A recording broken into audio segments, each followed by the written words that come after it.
Astra Travelers, and welcome to another episode of Tales of Teyvat, a Genshin Lore Podcast.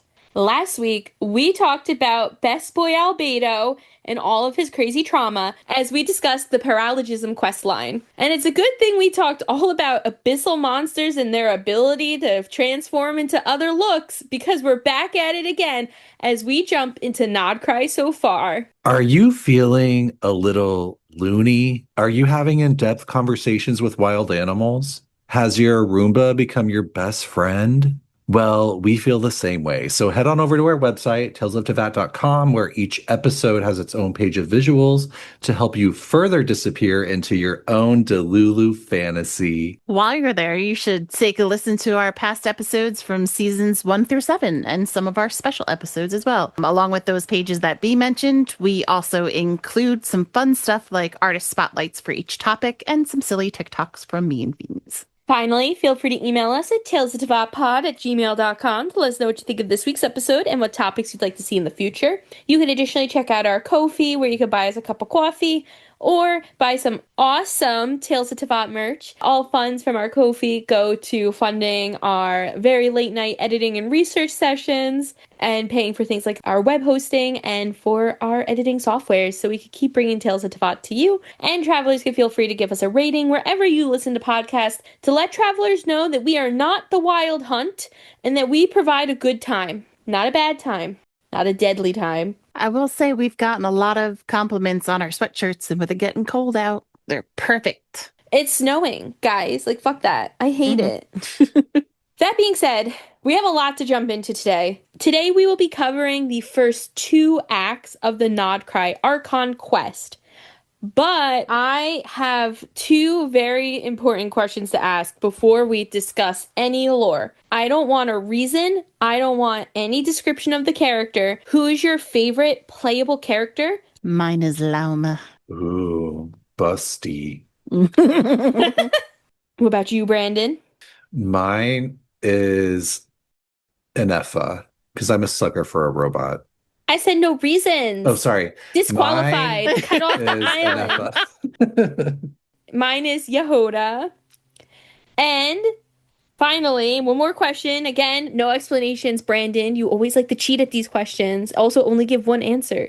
Who is your favorite NPC that you've had to deal with between the first 2 acts? Mine is Ashru.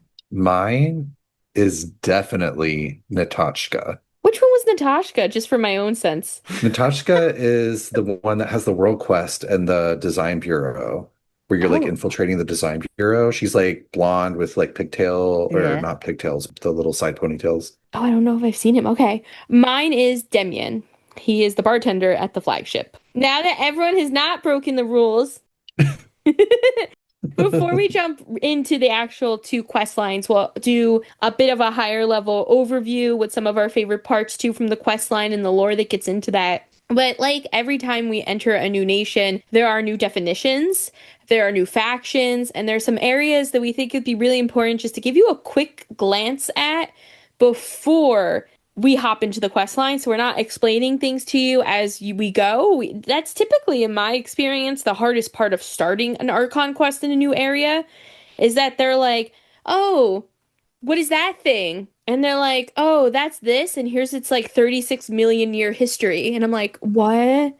I feel like it's the same thing for just the area in general, not even just the Archon. Like, I swear some dude told me to come back every week in Nasha Town. I have no idea. I made that up. No, he did. He Oh, he did. I did? know exactly who you're talking about. Yeah. Show me, because I've been ignoring that bitch.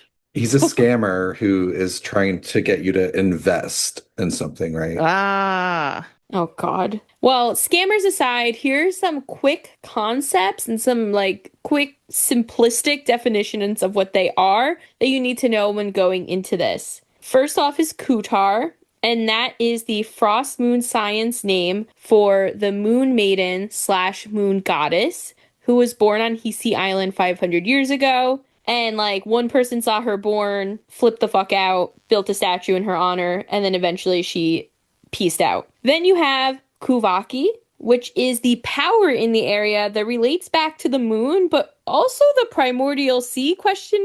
It's the same idea as phlogiston. It's like the primordial energy that directly opposes abyssal energy. Mm-hmm. So it's like light energy. Yes, it's of the light realm, which Yes. and we know that Brandon always has to explain the three realms to me every time. So I can never keep that stuff straight. Then you have the Kuhenki, which are essentially the Sealies of this area. That's all I got on them. They're these really pretty, like, little creatures that float Yeah. around. They bring us on the moon lanes too, so they're a part of our moving around, so you can like grab on as them and kind of like scoot your butt. They're like moonlight Sealies. Mm-hmm. And Kuvaki is basically moonlight. Right. And then you have the Lunatar, which are rare Kuhenkis who are born from the moon goddess's blessing. And they're pretty. Like they even made a nice little design with them of making them a little bit more detailed, and they're really cute. And there's a legend that says that if you run into one, you can get good fortune from them. And it's understood that the moon goddess might create one, but it could take like hundreds of years for this blessing to actually come to fruition. So not all the time can they communicate with you or can you know the blessing they were born from, but they're there. So the Luanatar are sort of like advanced moon Sealies. Yeah, who mostly make cute faces. Yeah. Then you also have the Wild Hunt, which are abyssal monsters that pop up in certain regions, in certain areas. They are terrible. It's basically the Natlan version of the Abyss, which, like, Natlan, I guess you weren't alone in this the whole time. I mean, and if you think about it, Sumeru also had the Abyss trying to come in the desert. So Natlan thinks they're special and they're not. I would say it's definitely a lot more closer to Natlan than Sumeru because of the fights that the Natlanese people were constantly having. Mm-hmm. These guys pop up a lot. They got creepy music, but they're also the Wild Hunt is just a thing that also like it's a real, well, quote unquote real, but it's also in the Witcher series. Kind of the same kind of deal. Yeah. Oh, interesting. There's a whole game called The Witcher, The Wild Hunt. I think that's basically The Witcher 3. It's kind of similar. I hate to say it, but in The Witcher, it's like the Wild Hunt shows up and it's like this scary thing of like, these things showed up, like appeared and they're going to kill everyone and we have to get away. Yeah, it's in ancient European folk myths, it's spectral hunting across North, Central, and Western Europe. Oh. So, and they're an omen of disaster. Same girl. Fiends, omen of disaster. That's what my yearbook Chalk said. lover. Yeah. A picture of me eating the chalk. There's one other, it gets brought up every now and then, is the Luna Soul Stone, and it's a very rare stone, a pretty stone, and it has Kuvaki energy in it, so it's very special. This I thought was really interesting too, is because if you notice while you go to Nod-Krai and visit all these different places, the statues look a little bit different, and it's because while at the Frost Moon Science, which we'll get to in a minute, theirs is all pretty and delicate and beautiful with all their Luna Soul stones, but over in Nash Town, which is our first one that we go to, it looks like somebody beat the crap out of it, and it's because the Fatui was stealing the stone. They're such assholes. Jerks. So that actually segues us into the factions that are important to know in this region and races that are important to know, because there is some discrepancy in things here that are a little different than other regions. Tiff brought up the Fatui. We know the Fatui. Their official definition, for those who maybe need, the textbook version, they're a delegation of diplomats from the Zapollarni Palace, Zapollarni, whatever, the Z Palace in Chesnaya. They're a military group basically led by the Harbingers and the Saritsa. In this case, they are the biggest jackasses I have ever met. Like in Nod-Krai, they really tested my patience. They're jerks. As Tiff mentioned, they're after the Luna Soul Stone. They've actually pulled down moon remnants from the sky. And we get to meet two of them. And one is a beautiful angel from above I did not expect to enjoy. And the other one is the biggest raging bitch that needs to be like slapped that I've ever met. And they fight like sisters. I knew you would hate her. Oh my God, when I met her, I was like, oh, do I have to deal with her? Can I just stab her in the heart right now? How dare you talk about Mary Ann in that manner? I forgot. Listen, Marianne has taken a downward spiral.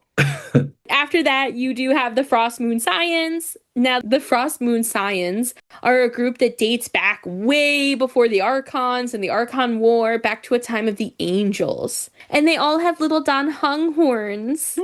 I love it.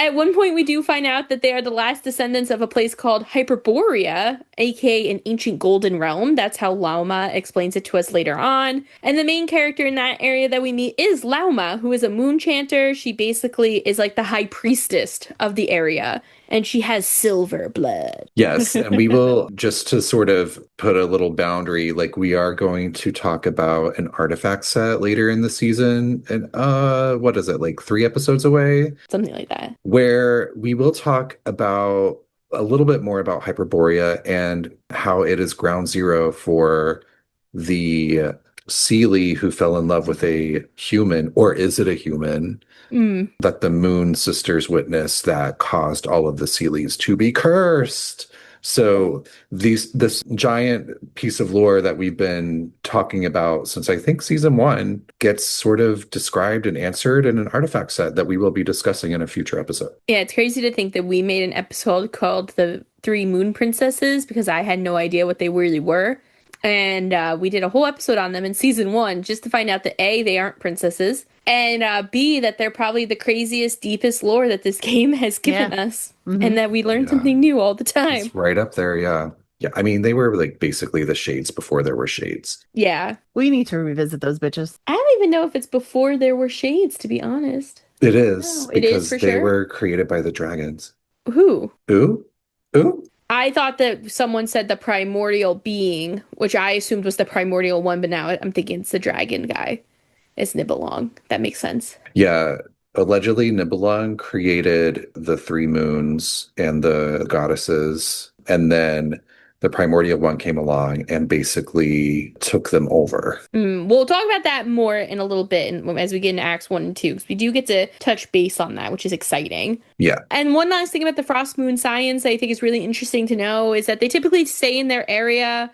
They are a pact, so to speak. And if someone is to leave the Scions, they have to cut off their antlers. Very cult behavior. Yeah. That's like, I don't know. I was very surprised by that, but it's like a cult. So after the Frost Moon Scions and after the Fatui, you also have the Fae, who are a race that lived during a very rare time of peace in Nod-Krai. But after the Cataclysm, this race of Fae ended up putting out their light. That is what they say. That is the quote unquote that they use. Because they felt like that was how the Cataclysm and all the abyssal monsters made them feel. That their light had been put out. And so they tried to lay themselves to rest, basically. Which Flynn's, we later find out is a Fae, actually goes into some more details about, and how he had actually was one of them who had laid himself to rest, trying to disappear. Out of that, you got the Light Keepers, who basically were inspired by the Fae, and by them protecting the people and using that light, quote unquote. So the Light Keepers came out, and they said, well, we're going to carry this torch and we're going to carry this lantern, and then we're going to pick up that fight. And so now you have this faction of people who come out of basically the Cataclysm era, who are fighting specifically the Wild Hunt, which are the abyssal monsters that we mentioned earlier. Flynn's is the only playable lighthouse keeper that we meet. And he does mention later on that he's a Fae, and we'll talk a little bit more about that as well. The last group that's also here that we don't really deal with, but it's really the reason we're here, are our booze-loving monsters, quote-unquote from Dori, the Knights of Favonius. Damn Varka. We know Varka is here somewhere, and he's actually the reason that we've been called to Nod-Krai in the first place. Right. We have our definitions. We have our factions. We name some of the people real quick that you're going to see that are related to these factions. One more thing to go over. It's just a little bit of a regional background. So we land in Nasha Town, which is like our big city center. And there's about 3 places you need to know there. One is the flagship, which is the bar and hotel there, because who doesn't love a 2-for-1 special? You then have the Curatorium of Secrets, which I kept calling the Crematorium of Secrets. Same thing, girl. Yeah, death is on our minds. Thanks, Flynn. The Curatorium is basically like the Adventurers Guild if they were secret and involved in secret intel and commissions and kept everything hush and tried not to have like favorites. And a cat. And they have a cat. And that is run by Nefer. You then have one other location in Nasha Town that you should probably know is that there's a cannon. A big one. A big cannon that they use to fight the Wild Hunt. Very important, and we'll get to that later. You then have Hiisi Island, which is home to the Frost Moon Science, which is Lauma and friends, the people with the antlers. You have the Clink Clank Clunk Krumkake workshop, which is home to basically chief engineer of Nod-Krai Archon. Wait, are you adding clunk to that? Isn't it just clink clank? Am I making this up? I mean, am I making it up? Oh yeah, shit, you're right. It's the clink. Yeah, it's the clink clank clink clank krumkake. Was the event Clink Clank Clunk? It was bad enough maybe? when we had to say paralogism all the time, and now we have to say Krumkake. krumkake and You not know- say kumkake. Oh god. I was convinced, like I kept saying it that way, and then I was like, it can't be. It must be crumb cake. Like it can't be krumkake. I thought that too. I And was then like, they it's said it, and I was like, definitely oh my god, it's krumkake. I'd never heard of the actual real dessert. Anyone listening, if you don't know what we're referring to, don't look it up. Yeah. Well, you can look up krumkake. It's a pizzelle like crispy cookie. But yeah, sorry. It's the Clink Clank Krumkake craft shop, which is run by Ino, our little chief engineer baby. An orphan. And Orphan, Because we need one of them. I'm sure there's plenty. Then you have the Kuvaki Experimental Design Bureau, which is run and managed by the Fatui and built on top of moon remnants. Then you have the Final Night Cemetery, which is the original home to the Lightkeepers, where they actually had a lighthouse and stuff. Nowadays, it is home to Flynn and a lot of ghosts because it's a cemetery. And then finally, you also have Star Sand Shoal, which I'm not going to dive into why it's important, but I think that you should just remember it because we go there with a purpose at least 3 separate times. And it just keeps coming up. So keep that in mind. So that's a quick recap on just some general things. That's like our appendix for you up front. Giving it to you right up. Is it an appendix? Yeah. No. Well, no, yeah, it is. The appendix Well, comes at the end. But it's Well, a table of I- contents. Well, no, but I'm saying I'm giving you the Well, I appendix guess it up is an front. appendix. Yeah, I Yeah, think it's you're like right. an Yeah. appendices. We're giving you the appendix up front here because you need it now and not later. So again, we're going to go over Acts 1 and 2, but Act 1 actually starts us in Natlan where we're getting ready to say goodbye. Which was a sweet little, I mean, the goodbyes have gotten nicer every time. I feel at least. This one, though, came along with a story because we found a robot laying on the ground and she needed help. But without getting too far into that story, we do find out that that is Ineffa and we are helping her. And she does have to go back home to Nod-Krai. So not only are we heading over to Nod-Krai because we got to go see Varka and move the journey along, we also are bringing her back home. Yes, and Right. Ineffa does have her own entire Archon Quest where you learn of her dragony past. So definitely, if you have to play that before coming into this. So hopefully you paid attention. Luckily, if Yeah. you didn't, her lore doesn't come up too much. Yeah, we're not going to cover that in this episode, but in a future episode, I'm sure we will get in depth on Ineffa. Yeah, definitely. But she's great. We love Ineffa, and that's what you need to know, is that she is a wonderful little robot character. Mm-hmm. She reminds me a little bit of Seymour the dog from Fontaine, but with better speech patterns. Like it's almost like she's like the upgraded version of him. Yeah. Oh, I can see that. She has a lot of personality, and we find out that she was created by someone named Ino, who's waiting for her back in Nod-Krai. And so we're like, oh, we'll take you to Nod-Krai. We'll go with you. Yeah, because we have to meet Varka there anyway, Yeah. like we mentioned. So we try to Irish exit, and makes total sense because Nod-Krai is full of Irish music. I felt like I was in Angel in all like the flashbacks when Angel is in Ireland. Liam. Liam, oh my God, why'd you do it so well with the accent? Oh my God. I'm like traumatized by David Branzis doing an Irish accent. Francis Boreanaz. No. I was just going It's to say, I'm like, wait a second, what did you Hyperboreanaz. call him? Hyperboreanaz. The Hyperborean. If Al were here, I know what she would say about David, and I will keep it to myself. Yes. But yeah, I've been traumatized the entire time. We've been in Nod-Krai because I'm like, I will walk away and I just come back to the like Irish music basically, which makes no sense that it's Irish because it's technically supposed to be an outskirts of Chechnya, which is Russia, but whatever, that's fine. It's probably like not specifically Irish. It's probably like some kind of regional thing that just sort of sounds Sounds Irish. Yeah. And the area is basically Nordic and Baltic. I think we're going to get like the real Russia kind of stuff once we get over to Chechnya, but we're in a little bit more of that. Probably Scandinavia added in there too. So I think all like the music kind of sounds like that. That's interesting because isn't that what Conria is supposed to be based around too? About Like the Nordic, Scandinavia Slavic. or Yeah. the Nordic. Yeah. Mm-hmm. Regardless, we tried to Irish exit and Paimon ratted us out. So there's a nice little going away party for us. And then we do eventually leave with Ineffa. But it's really important to note that there's a Fatui guy that's like reporting on us. And he's like, they've left, like the bird has left the nest, basically. I never saw him again. They were reporting to Sandrone Is it slash Sandrone? Marionette. Yes. 'Cause Oh, it's Italian. hell no. It's like amore, Sandrone, pantalone. As an Italian, I do not accept her. You've given her up? Yes, I gave her up the second she opened her mouth.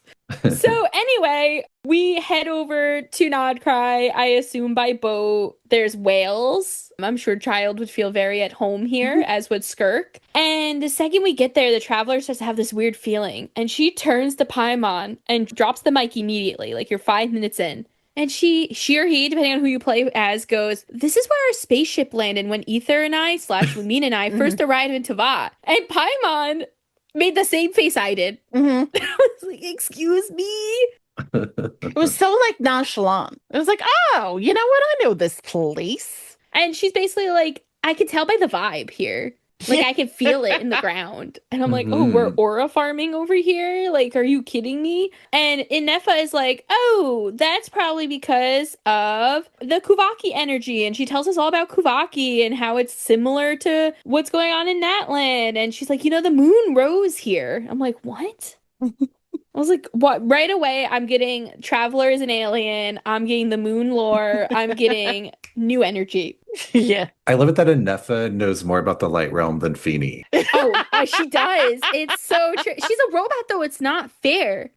Yeah. She does just have a data bank. She has a data bank. I don't. My data bank is This like, podcast is yeah, your data it's like bank. it's this fucking podcast. It's 911 fan fictions, Buddy Cannon, Bobby Alive, and Xavier in Love and Deep Space. That's all my brain has the capacity for anymore.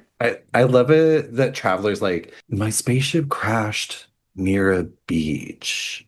Yeah. And Ineffa's like, well, there's a lot of those around Nod-Krai, so good luck. And Traveler's like, it's partially coming back. It's partially coming back to me now. Like, can't remember everything, but just like little bits and pieces. It's like the longest version, drawn out version of Amnesia. Mm-hmm. I'm also like, honestly didn't believe the Traveler at first either, because I was like, well, we found you, or Paimon found you on a beach in Mondstadt. So are you just confused about beaches? Like, you don't remember anything until you woke up in Mondstadt, but now you're remembering this other beach? I'm like, girl. I didn't even think of that. That is interesting that the spaceship crashed on a beach and then Traveler wakes up on a beach. I mean, they got a lot of beaches in Teyvat. That's true. So many beaches, but no one's really partying except in Natlan. Yeah, they're the only ones who know how to actually use a beach and have a beach party.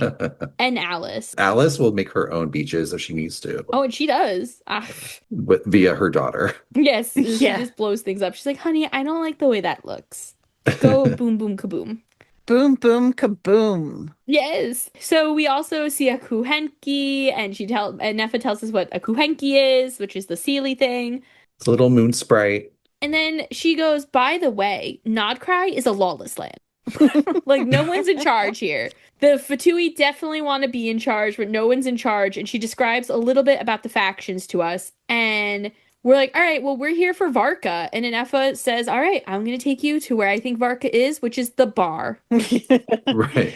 And if you had to make a bet, that's the safest bet you could ever have. Absolutely. So we head over to the flagship, which apparently is Varka's favorite bar, and Varka is Demian, the bartender there's favorite person. He's like, that man survives alcohol roulette or whatever, whatever they actually called it, and he is amazing. He orders so much drinks here. He's always drunk. How much money do you think Varka took with him from Mondstadt? All of it.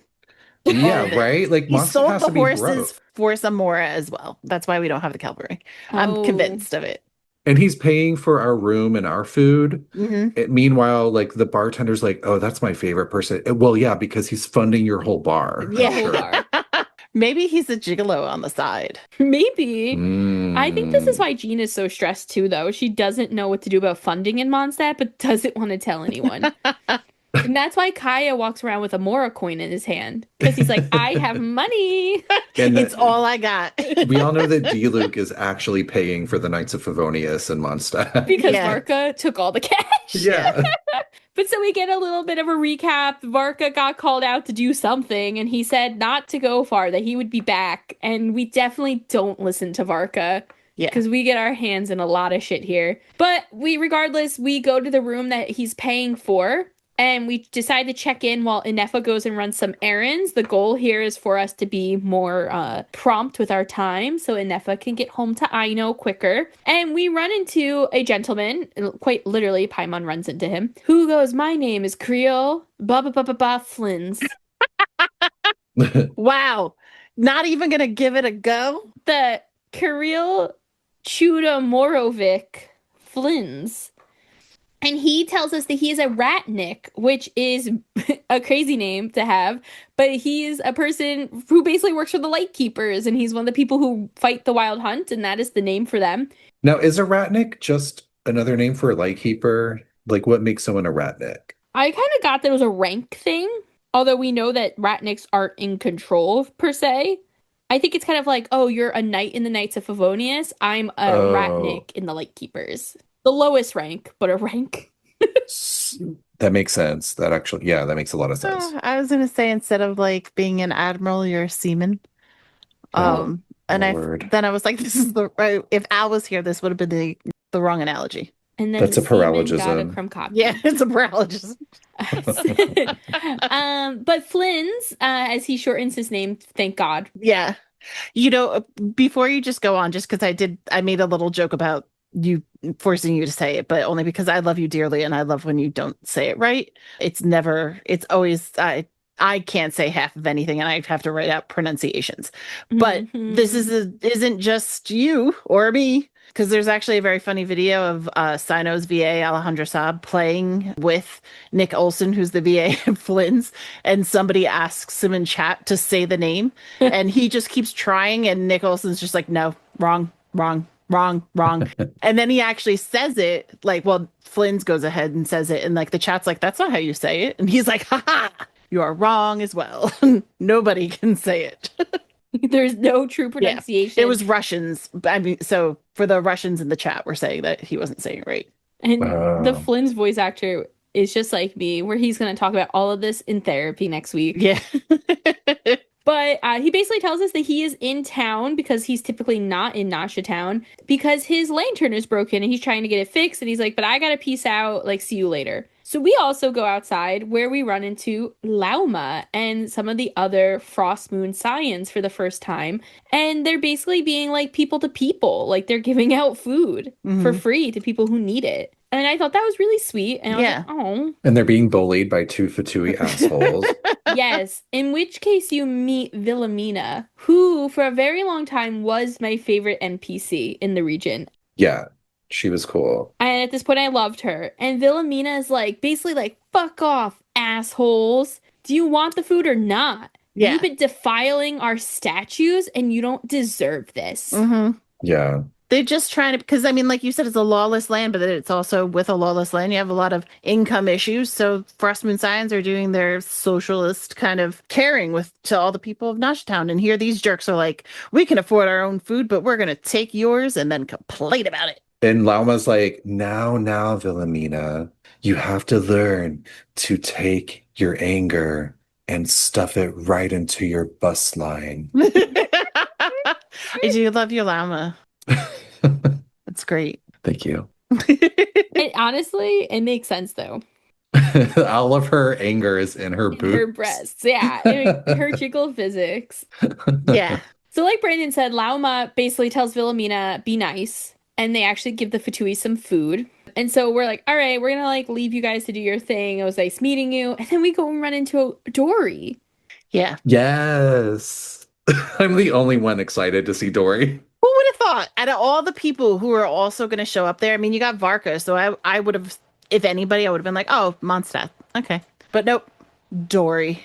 Little Elton John, little bitch that she is. It's like such a surprise, but also makes perfect sense. Yeah.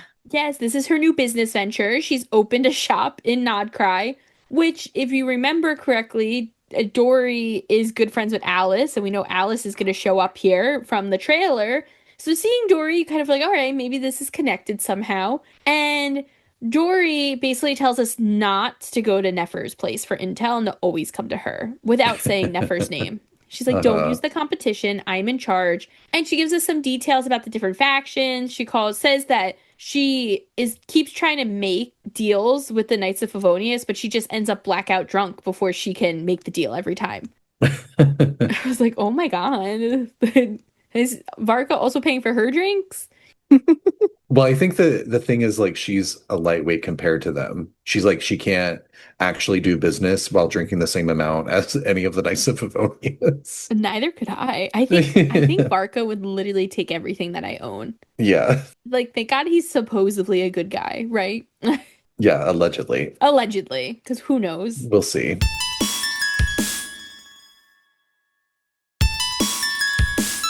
Also, can I say something about Varka real quick? Don't you guys find it curious that Varka has been up until this point, you know, because we haven't seen him or anything yet. He's like on the same level of mystery as Alice. And I just think that's insane. Like, why is he as mysterious, as curious and interesting as Alice, you know? He's like up there in the big crazies. Like, I honestly put Alice Varka, the primordial one, like all up in the same like hatch. And I'm like, you shouldn't be that important. But I've been needing you since literally day one. Mm-hmm.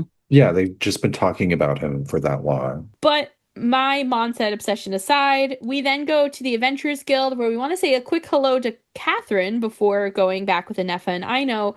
And that's where we meet Sandrone. Your favorite. The little I hated her. She's so mean to us. She was very mean. Just the way she looked at us. Like, she continues it too. There's, you know, we kind of talk about how some of our Fatui have some redeeming qualities, some of them, or some okay qualities. She's just, nope. And just, Sandrone is a harbinger, just everyone remembers. The one that looks like Catherine, the one that created Catherine. She is being carried around by a robot who... She has a rotating key in her back, suggesting that she is fully, or at least partially, I guess, possibly fully, a robot, like a mecha. And she makes robots, and she doesn't like being compared to her creations. We find out pretty quickly. This adds a lot of fuel into the theory that she is Marianne from Fontaine, which I think as the Archon Quest line goes on, is actually being more and more reinforced. So that's a very interesting theory to keep an eye on, that she could actually be Marianne from Fontaine, possibly transferred into like a mech body built by Elaine. And it's interesting too, because if Sandrone is Marianne, her personality has 360'd from what I assumed it would be. Yes, absolutely. Like, we all thought Marianne would be a sweetheart and a beautiful little creature. Opposite. Now, see, that makes me hope that she is Marianne, because I feel like that would be really interesting story-wise, of like her physical human body got killed and she got transferred into some mecha body and that embittered her. Yeah. And made her like resent Elaine and everything he stood for and kind of like turn to the other side, you know? That could be very interesting. I think that would be fun. I like that. I just hate the idea of villainizing Elaine too. Like, I love the two of them. Yeah. But regardless, I guess we're all the villain in someone's story. She offers us a quote unquote friendly warning not to interfere with Fatui matters. She does not know what friendly means. No. No, she does not. After our terrible interaction with that lady, we find Ineffa, we head to Aino's, we find out that Aino is adorable and that she was stress eating while Ineffa was gone and ate way too many snacks, more than the allotted snacks Ineffa gave her. And it's a very interesting dynamic. They both are mothering each other to a degree. Aino is kind of providing like physical mothering to Ineffa in like mechanical care, charging, upgrades, while Ineffa is being like a mother. And she's like, you'll Yeah. only get half the snacks next week. Yeah. They're very cute together. They are an adorable duo. So our main quest here with talking to Aino is that we're trying to find out if she has seen our spaceship, because that's apparently the new thing we're doing. And she tells us that she's never seen any mechanical parts that she would consider outside of this world. But she says that's a good thing because that means that A, no one has touched it and it's still in one piece, or B, that it might still be somewhat contained. Mhm. So she suggests that that's actually a good thing. And she says she really thinks that the Frost Moon Scions would have a better idea. Yeah, because they have a ritual that will help you see like the quote unquote true past. Yeah, which is wild. Like, I can't believe that exists in Teyvat and no one's told me about it until just now. And nobody else has tried it. Yeah, I know so many orphans. They're a hidden away cult that harkens back to the very earliest parts of Teyvat in a way. Yeah. Do you think that people also don't believe them? Oh, probably because they're like kooky Yeah. people with Because they're a little antlers. cult. Yeah. So we leave Ineffa and Aino together and we go over to Hiisi Island. But on our way to Hiisi Island, we run into a strange looking Kuhenki who starts to follow us and looks exactly like the Damslet, which is one of the Harbingers that we've seen. And I was sus from the beginning. And the thing keeps following us. Paimon is getting annoyed, and Paimon turns and basically is like, we have shit to do, get lost. Like, we can't guide you right now. Beat it, ho. Literally, I was like, Paimon! And then the thing disappeared. So, I mean, it It's worked. like, fine. Bye. Bye, bitch. So then we continue our journey where we see Lauma, and the second I saw this, I went, Tiff must have died. Dead. Was completely dead. I loved it so much. She is talking full on, having conversations with animals. They are reporting back to her and telling her what they saw. And then she's asking if they need food or help. And it's the most adorable freaking thing. And it's a precursor to what is perhaps the cutest thing that has ever happened in this game. I am saying it. When you are Lauma and you go to the Statue of the Seven right over in Frost Moon Scions, there's a couple puffins and they're hanging out there. And as soon as they see her, they are ecstatic. And they like with their little feet, they're just like, yay, yay, and they will start to follow her. That's really cute. It's so cute. Tiff was like, nothing else in this game matters anymore. I like stopped everything and stayed on the Frost Moon Enclave for like days. Like, I live here now. Tiff's like, it's just my TV now. Yeah. It's like, I am Lauma. I started gathering up some screenshots for our site. Like, if you don't know, if you haven't visited our site, we do have some screenshots from different nations and stuff that we put up there, and we're starting to put together one for Nod-Krai. And I basically just sent a packet of purple screenshots. I was like, hey. B's like, I guess I know where you've been. Yeah, those are the wallpapers that we have for download. Oh, sorry. From the show. I called them screenshots. I apologize. And it was close enough. It was the same idea. I was just still so excited about the puffins. Did I tell you about their little feet? Love it. But Lauma is talking to the animals and she recognizes us, says hello to us, and she starts to tell us all about Kutar, the moon maiden / moon goddess, who they basically are guided by in the Frost Moon Scions. And this is when we learn a little bit about Kutar. This is where we learn about the Fatui and how they've been messing with the statues, and that only the one on Hiisi Island has been untainted by them. And she basically is like, hey, I have a lot to tell you, including that 2 of the biggest remnants of the moon are in Nod-Krai. and that one is here on Hiisi Island and the other one is on Paha Island. But why don't you come and have dinner with us and like we can talk more? And as we're walking to dinner, everyone, including the animals, bows to Lauma. But the second Lauma passes and I walk by, they could give a fuck. And it hurt. And Paimon does say something to Lauma, and she's basically like, well, I didn't do anything to earn this respect. I was born this way. I was like, okay, Gaga. Got it. And so Lauma then starts to tell us some of the lore. So this is where I got confused earlier, but Brandon cleared it up for me. She tells us that the primordial being created the three moons to keep peace in Teyvat. So when I read this originally, I was thinking the primordial one, but I think Brandon is right in the fact that it's actually probably Nibelung, the Dragon King. Yes. So there are three moons.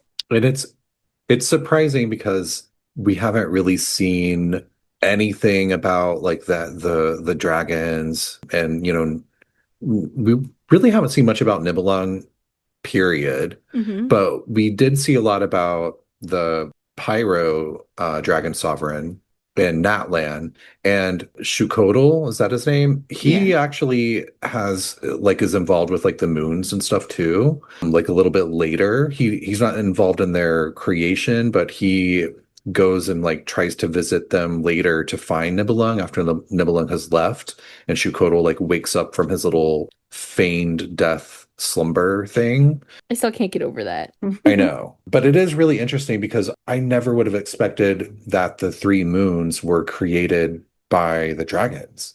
I just assumed that they were created by the primordial one, especially with like their, lunar chariot stuff where they're, it just felt like it made sense to go along with the primordial one. I never would have called the dragons being involved.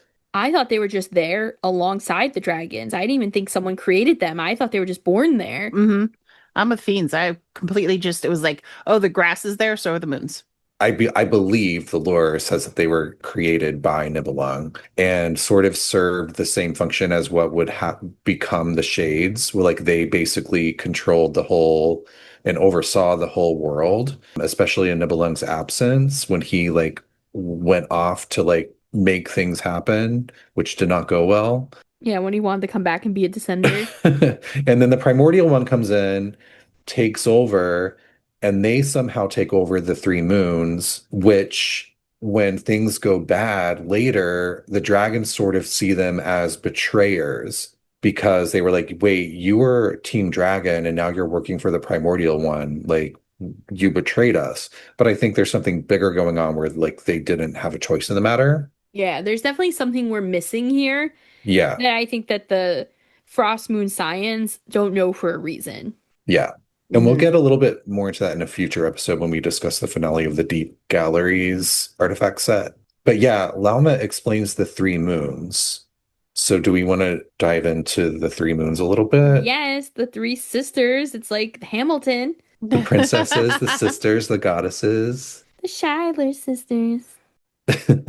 So you have the eternal moon, the iridescent moon, and the frost moon. And we've talked about the three moons. We have an episode on that, of course. We bring them up all the time. And do you remember when we first started talking about the three moons? And it felt very niche. And like, we don't even know if they're really, we were like, is this just some like weird little like anecdote in the lore that's never going to come up again? It's never going to be explained. And now look at where we are. It did seem very like it was this just a random story. Yeah. Yes. We were like, I'm not sure like how, like, was this just like a symbol for three strong, powerful people back in the past? But no, guess what? They were actual moon goddesses. Right. And there's like, so you have the three moons who then eventually become goddesses too, like you were just saying. Like there's like a second being involved. Yeah. Do we think it's reincarnation? Like it's almost like it's just their humanized form, I feel.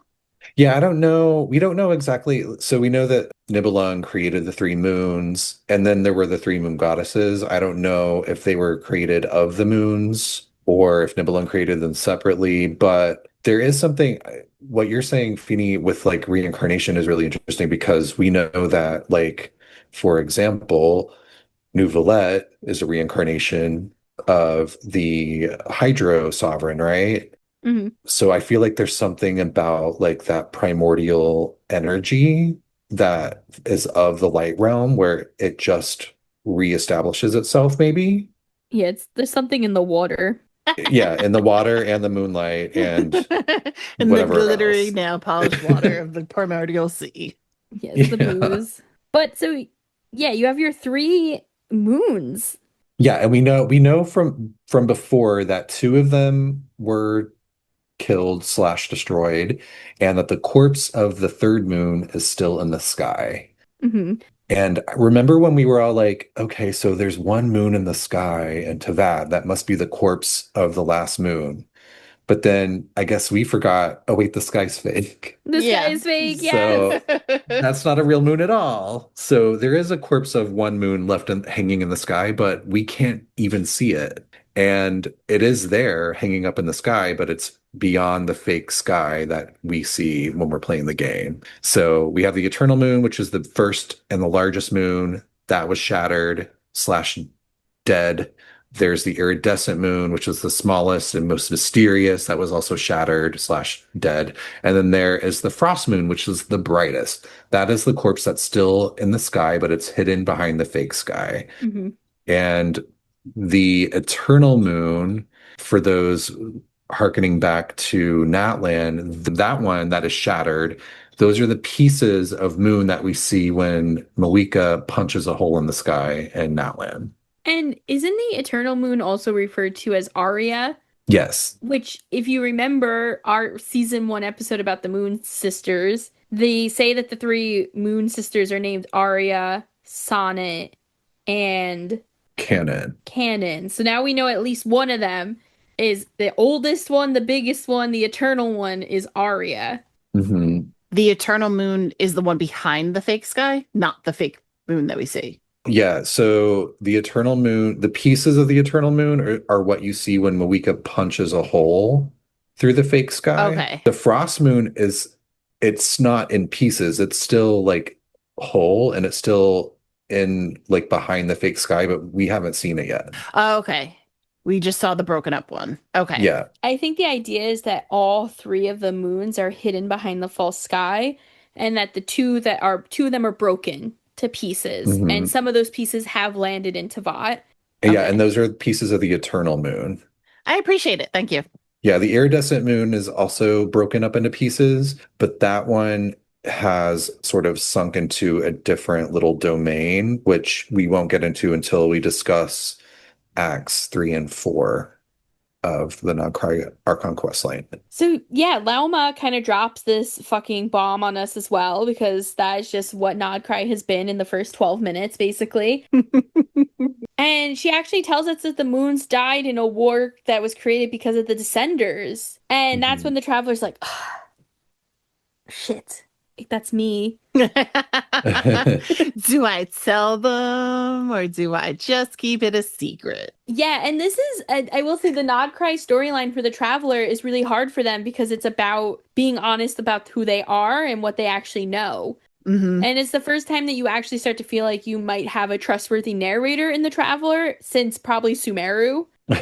I feel like I started to distrust my Traveler as a reliable narrator after Inazuma for some reason. So Oh, absolutely. I still am like a little iffy, like, okay, oh, I came on a spaceship. Okay, great. Yeah. I didn't even know that until recently. So thanks. Like, you literally were a shooting star in the sky for so long in my head. Right? Like you never mentioned it. It never came up in casual conversation. Yeah, but now their memory is very foggy about the spaceship all of a sudden. Well, first off, they had no memory. Now they have a foggy memory. But anyway, Lauma tells us all about the moons, and at this point, we are under the impression that the iridescent moon may have been turned to dust. We don't know.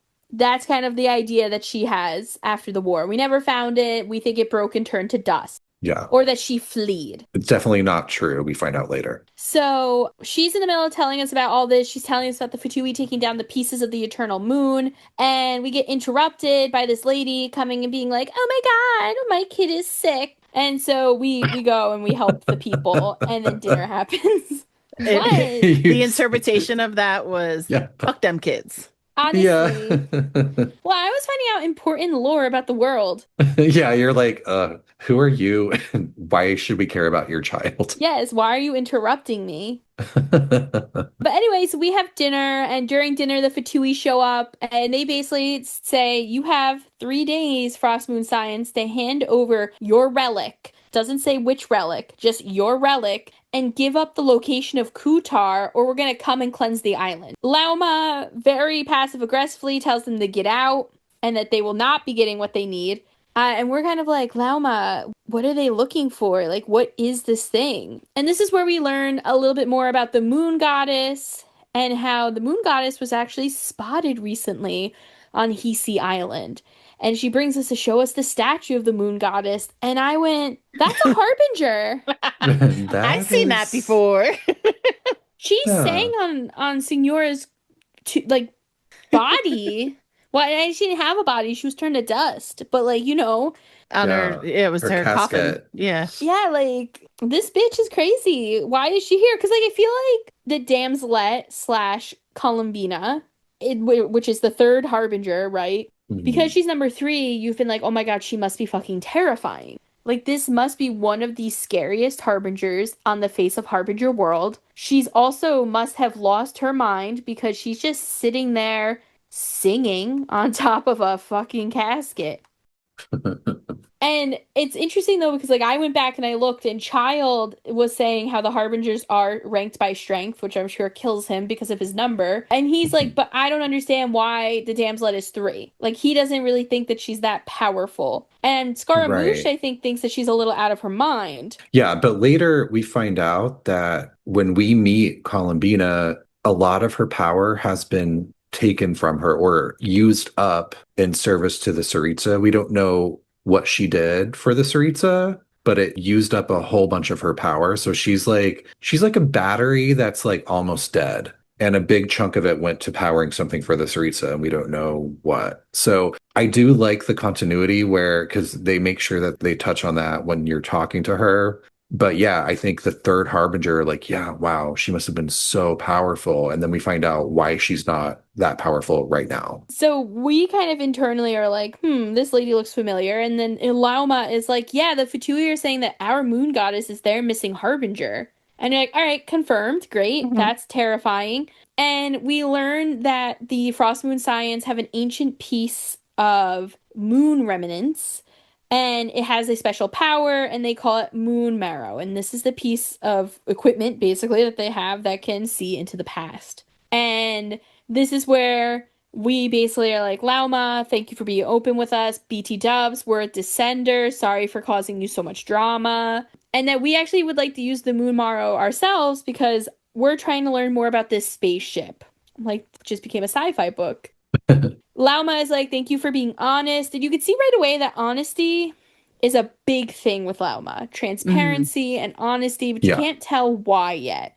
But she's like, but to be completely honest with you, we can only really use this relic at once every so many days because of situational stuff. And the next time is 2 months. Yeah, it's going to be 2 months until we can go get that for you.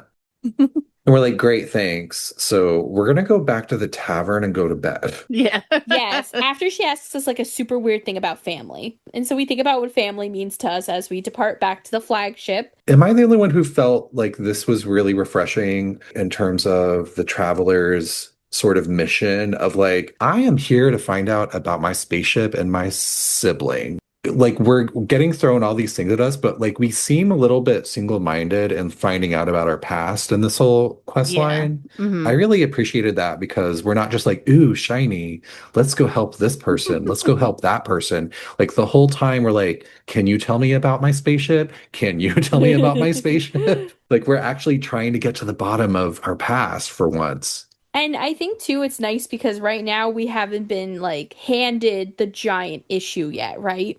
Like there is no big issue. Like we're like, oh, the Fatui are being jerks. What's new? Right. Androne threatened us. What's new? Like, nothing is out of sorts yet. We haven't been given the big emergency of the area. Right. So we're able to focus on us too. Yes, true, true. So we go to sleep, and I want to make it very clear to Tiff and Tiff alone that when we go to bed, we don't put our head on the one pillow on the bed. I don't know why it's there. And neither of us, Paimon, we share a bed with Paimon, and neither of us use the pillow. I have to admit that when that happened, I went, son of a bitch. Well, it's because Traveler couldn't sleep, you see. But Paimon wasn't using it either, and she was snoring. But Paimon never uses a pillow. Neither does Traveler. Neither one of them know what a pillow is. I am convinced. But yes, Traveler is having like an internal existential crisis. Can't sleep. Leaves a note for Paimon and goes for a walk. While walking, your Traveler starts to hear music, and then our little special Kuhenki shows up, and we follow it to a secret door. And we go in the secret door because why wouldn't we? And we find Columbina. And I was like, is this a fever dream? Yeah. Did we really go for a walk? And that's a really far walk when you think about how far Columbina's cave is from the flagship. Yeah, didn't you think this was all very odd? Yes. Definitely, yeah. And it just gets weirder. It just gets fucking weirder. So we're like, oh wow, this is Columbina. So now we're face to face with a harbinger. We're face to face with a moon goddess. We start to ask her some questions, and when we mention the Fatui, all the flowers around us turn red. And we realize that the flowers that we're with are reacting based off of her emotions. And we're like backing away slowly. Yeah. Like, it's very nice to meet you. I will be going now. And Traveler's like, I don't work for the Fatui. And when that is said, the flowers go back to normal. She says to us, though, I thought this was very important, do not believe in what you can see. What truly matters is what you cannot. Says the bitch with the blindfold. Well, yeah, but I think she's talking about the moons hidden behind the false sky. Yes, the blindfold and the closed eyes. Yeah. I will be terrified if her eyes ever open. So we ask her, what name that she prefers. We list out, the 5 names we've been told about her. And she's like, I don't really care because I don't know my true name. And we decide to call her Columbina. As we're leaving, the Traveler is thinking about everything that she said and how the moon can be so treacherous. And then we see our sibling out of nowhere. I was shook. This is when it really starts feeling like a fever dream. Yeah. Mm-hmm. And I was convinced we were dreaming. Mm-hmm. Because there's also something just sort of off about the way that the Traveler interacts with their sibling. Yeah. Like, it doesn't feel heartwarming. But I mean, at the same time, you're questioning yourself the whole time of Traveler's been searching for their sibling for so long, and they're so emotionally invested in this payoff. And then we suddenly run into them and are interacting with them, and it doesn't feel that warm. But then at the same time, you're thinking, but our sibling is the king or queen of the abyss. So of course, why would it be warm? We're at odds with them. So you're gaslighting yourself the whole time, thinking, no, this is real, or no, it's not. It's a dream. I don't know what's happening. Well, what also makes the whole interaction weird is that the Traveler is completely voiced for the first time ever. Yeah, yeah. So you're also a conversation that Paimon isn't leading? Yeah. We would hear every once in a while. It feels like the last few nations, maybe we got a little bit from them. But yeah, this was a full-on conversation and kind of oh, see, you can do it. Yeah. And I'm very glad to hear that you guys also thought that the whole interaction with our sibling was weird, because the whole time was I'm being gaslit right now. Yeah. It felt weird. So we run into our sibling, and our sibling is yeah, I'm actually trying to get the moon marrow. Yeah, they're I want that shit too. I want to know what happened to me too. And we're okay. Yeah, they say they don't remember why we crashed or how we ended up here too. And they say, I'm not waiting 2 months though. And they're able to break this seal using abyssal power. Mm-hmm. And then, we start to get kind of our sibling gets very snippy with us at times. We're getting mad at them. And they say to us, why is it such a sin when I don't put all my cards on the table for you, but not when someone else is doing it? Regarding Lauma, because our sibling is telling us that Lauma lied to us and could have gotten into the chamber before 2 months. Right. And we make some excuses for Lauma. I'm gonna wait and say it. Well, no, I'm just gonna say it to you two. I thought he was talking about Dainsleif. Oh, I mean, I could be talking about anybody, really. I never thought it was Lauma. Oh, yeah. That changes everything Oh. for me. Yeah, it's Lauma because, the Travelers' sibling is trying to put, like, Some doubt in our head, like, yeah, like that Lauma doesn't have our best interests at heart. Yeah. And I'm your sibling. Like, you should be doing this with me. And what does our sibling want us to do? They want us to break and enter illegally and steal a sacred relic. Yeah. I mean, honestly, that's something my sister asks me to do like daily. Oh my God. But your sister would at least give you a hug first, right? Yes. Yeah, like there's no love here. So we agree to steal from the people who have been so nice to us and just had us over for dinner. And I'm also like, you're supposed to be my best friend and my brother, sister, depending on who you play as. I play as Lumine. And I'm like, you're not being very kind to me. Like, family, quote unquote, is supposed to be transparent with one another. That was my thought process. He also, and for me, Ether kept calling me little sis, which was also throwing me off because I thought we were twins. Yeah. Someone was confused just as much as we were. Yeah, I was like, is the lore wrong? Are they switching something? Or is this supposed to be like a red herring, right? Mm-hmm. So we go through all these trials, we fight alongside our sibling, and the whole time they're gaslighting us. And I'm starting to think to myself, oh my God, not only am I being gaslit, but I'm about to be framed for this robbery. Because our sibling is like, go get it. We've made it through the trials. Get it for me. Go get it and give it to me. And then fog rolls in. And I was like, oh, it is a dream. Yeah, exactly. And we wake up, but then we wake up outside the chamber where we were getting this relic, surrounded by the wild hunt.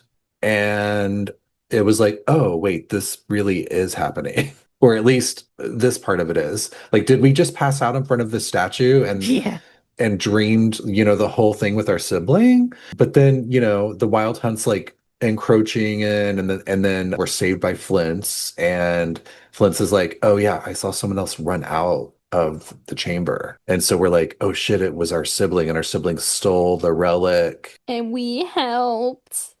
Yeah, so we're like feeling real guilty, and we're like, I guess I'll go back to the tavern and go to sleep. Yeah, because that's what everyone does after committing high crimes. Mm-hmm. At this point too, I'm like, you already fucked up, Traveler, by being a dissenter. Like, Lauma's never gonna trust you ever again. So we go back to sleep. We wake up the next morning and we go to breakfast and we start hearing gossip. Can we say one other thing, though, about what happens when we get back to the flagship? Mm-hmm. Paimon left us a note with some juice that helps her sleep because she saw we weren't there. Yeah, that was cute. It was very sweet. Oh, but sorry, yes, breakfast. The breakfast of champs. The breakfast of gossip. We're hearing all about how Lauma discovered the relic was stolen and that she went to the Curatorium of Secrets to seek help, and we're just like sweating. Yeah. Like, oh God, I wonder who stole the relic. Maybe we should go head over to the Curatorium and make sure Lauma's okay. Just feeling like pang after pang of guilt. And so we go over there and Lauma's there and she introduces us to Nefer. And Nefer's like, ooh, I'm mysterious. I hold secrets. Here's my helper, Yahoda. And like, basically, Nefer is like green Yelan. I called her Green Candace. Oh, interesting. But I may have been just going by looks, though. Oh, yeah, I could see that. But yeah, Nefer is like this secret holder. She runs the curatorium. You can tell she's kind of like sassy, kind of bossy, badass bitch. Has a cat. Has a cat. Which his name is Ashru. I didn't even need to explain my answer now. Oh yeah, your favorite My NPC. favorite NPC.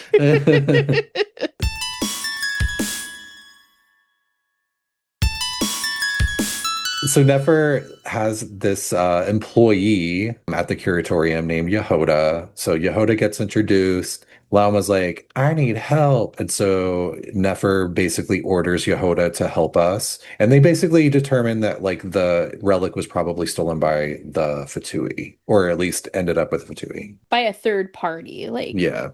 Because Lauma says that the fog that we saw, that we were like, oh, maybe this is a dream, as we went to get the relic, only comes out if someone of ill will is there. So we assume that it must be someone else, not our sibling, which makes no Right. sense because our sibling totally had all the ill will. So Yehoda is like developing a plan to help us infiltrate the Fatui to get the relic back. But in the meantime, we go back to Hiisi Island with Lauma, and Lauma has this moment where she's like, is the sky fake? And we're like, yes, yes, queen. Yes, it is. And she's like, I knew it because she could feel the moon's power pulling at her, but it's pulling from a different direction than the moon that's up in the sky.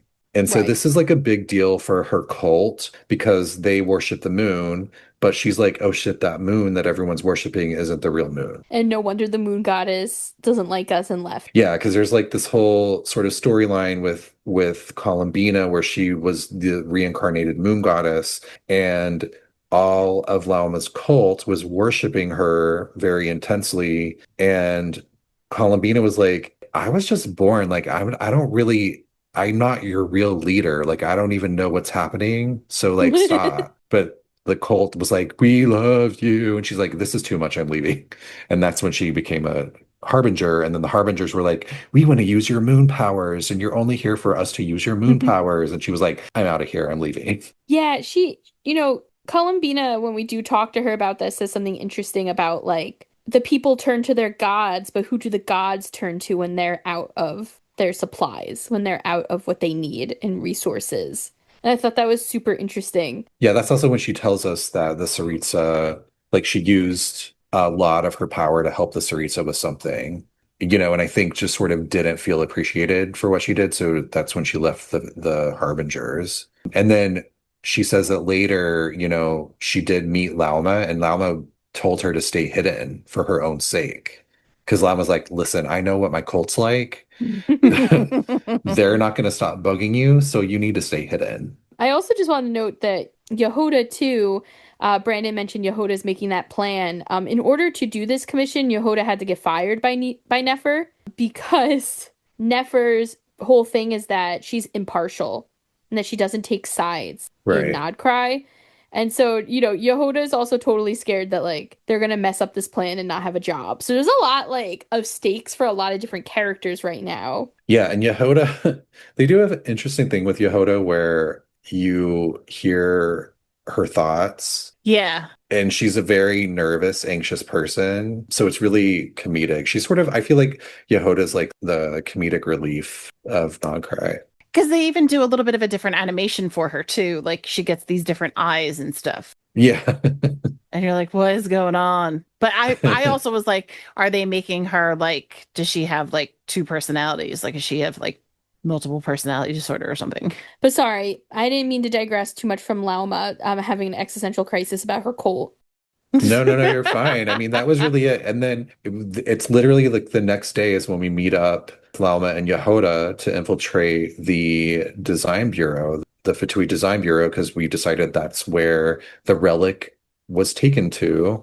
I mean, we're at least betting that the moon marrow is there. And so we go and we infiltrate it. And that's when we discover that one of the scions, Wilhelmina, secretly joined the Fatui after becoming disillusioned with life as a scion. And Lauma's like, bitch. Lauma's also like, you don't even know the whole half of it. Did you know that we were praying to nothing? Right. Once you find out that shit, then you're really gonna wish you left. Like, She shames Wilhelmina into cutting off her horns. oh my God, yes, the Colts, so colty. Wilhelmina's like, I betrayed you. I deserve to be hornless. I shall never be horny again. So she admits that she is the one, Wilhelmina, who followed the traveler and their sibling into the relic chamber and stole the relic. So that means that she was the person that Flint saw running out. And then she reveals that Marionette / Sandrone now has the moon marrow relic. So then we confront Sandrone, and we're about to fight her for the relic when, guess what happens? The wild hunt attacks. Mm-hmm. Fog pours in. It separates the traveler from everyone else. And then we hear our sibling, but we realize in that moment that it was an imposter and our sibling had never been there in the first place. So that was like, thank God they were gaslighting us. Like we get this Yeah. sort of relief of like, oh, it wasn't our sibling. Oh, thank goodness that wasn't like real. It wasn't a dream, but it was not our sibling. It was someone else. And Sandrone ends up giving us the moon marrow that she was hiding in her robot, Polonia. Yeah, after we fight off the wild hunt, Sandrone's like, "Psh, I didn't ask for all this. So why don't you take this moon marrow for safekeeping now that I know that there's a very powerful foe hunting it? And meanwhile, I'm going to work on programming my robot Polonia to like take it down next time." And then Sandrone leaves, and Flynn shows up and is like, "Oh man, I missed the wild hunt party." Yeah. In which case, Traveler comes to the conclusion that their sibling was fake. And Flynn's is like, "All right, peace out. Like, see you guys later." And Lauma's like, "Not even the animals like him. They all tell me they're afraid of Flynn's." Yeah, this is after like I think Traveler and Paimon are like, there's something off about him. I think for the second time, they're like, there's something a little off energy wise about Flint's. Hmm. And then Llama's like, oh yeah, animals don't like him either. They're like scared of him. So that's sort of planting some seeds, I think. Mm-hmm. And so then Lauma wonders, like, okay, where are we going to hide this moon marrow that we got back from Sandrone? And she's like, I could use my body as a vessel, but I would probably be like only be able to withstand the power for 5 days. And the traveler's like, don't worry, Loma, I can stick it up my booty hole. Yes! That was Dainsleif 2.0. Everybody likes to put stuff up their booty hole. So we were definitely inspired by the second Kari Bear quest where Dane is like sticking stuff up his butthole. And so we were like, Lauma, I can just put it up my butthole. It's fine. I do it all the time. Yeah. Like, and I've seen the master do it. I know exactly how to fit it up inside. And so she's like, okay, great. And so we put it up our butthole. And then that's the end of Act 1. I love that that's the end of Act 1 is putting something The up moon our marrow bow. going up our butt. Yeah. I mean, if an act was going to end, that's how it should end, right? Absolutely. I mean, that's how my act ends. So, Act 2 picks up with us going to Nasha Town, where we have heard rumors that the wild hunt is like going cray-cray. Up until now, it's presumed that the traveler has just been vibing and honestly Yeah. trying to enjoy themselves a little bit in Nod-Krai and not think too much about the spaceship we can't find. Right. So we go back to Nasha Town, we run into Ineffa and Aino, and they introduce us to Sergeant Major Sosi. And he is a lightkeeper, and he's there because he needs Aino to fix the giant cannon that they use to attack the wild hunt. Because Yeah. the wild hunt have been going really crazy, there's been a ton of sightings. He, of course, says he'll pay for the fixing, but he needs it fixed now. So Aino hands us what she calls is a stupidly heavy book. And we get enlisted in fixing the cannon. It was so funny because we said something about it, and Aino was like, make them a krumkake, Ineffa. And Ineffa was like, got it, cooking commencing. And I was like, where? Do you have an oven on your body?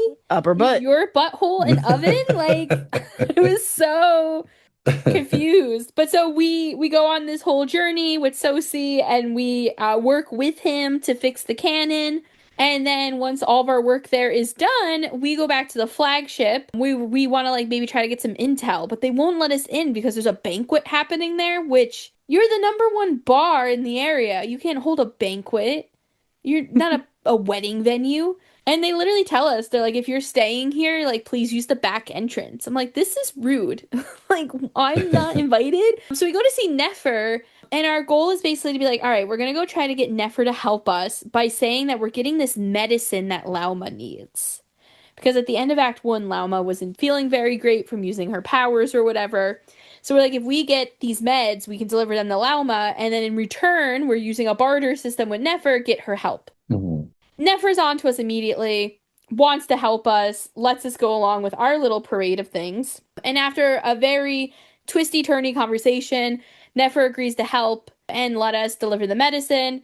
Yehuda gets there. Yehuda got salt instead of meds. So we have plenty of time while Yehuda gets the actual medication. When we arrive at the banquet, Nefer tells everyone that we are a famous barista from Mondstadt and that we are here to serve the banquet. I mean, we are. We Yeah. have been a bartender in Mondstadt before. So then we enter Bartender Simulator, which was, I honestly really enjoyed. I missed the bartending event from Angel Share, so that Yeah. was a great time. And we start making drinks, and this is kind of the way that people are going to trust us and let us in. So we're succeeding, we're working with the bartender there, and Nefer ends up introducing us to Hinsta, an engineer, and Nefer asks him where we can get some intel from. And he's like, you can always get intel from me. Like, Nefer lent me money when I first got here and gave me the connections I needed to get my job. I will always help Nefer. And we find out that he like works on like mechanical arms, that he's worked on Yehoda's mechanical arm, which at this point I had never realized that Yehoda had a mechanical arm. So I was like, what? And also he maintains Sosi's mechanical arm, which is the man we were helping build the cannon. So we're kind of listening in and getting intel, but in my opinion, nothing important was said. I don't know if you guys agree at this point. Yeah. Well, I think what we find out is that there's like a weird phantom behind the Wild Hunt. So this is like when that association is made of like, there's like a phantom, and that phantom is also tied to the appearance of the Wild Hunt.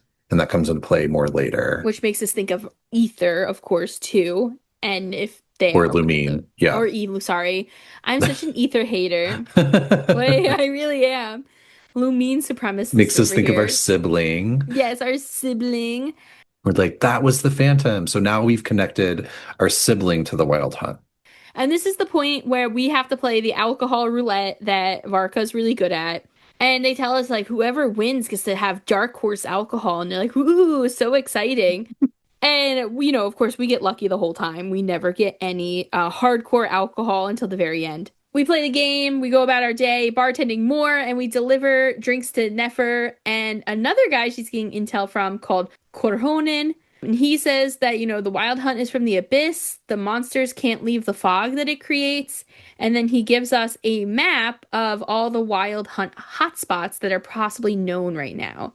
And he tells us that Flynn's probably isn't at any of those because we kind of mention him because we know him. And he's like, yeah, he's probably not any of those. He tends to like work more on his own. He's a very like a loner, but in a good way. Like he's not necessarily shit talking Flynn's. And I just want to point out that they play like a elemental dice game, or that's what Nefer wants to do to get the info. And did you guys notice how big the dice are? I did notice, but I assumed that I thought they were playing TCG. But still, TCG dice should be the size of like a regular dice. Those were the size of like potatoes.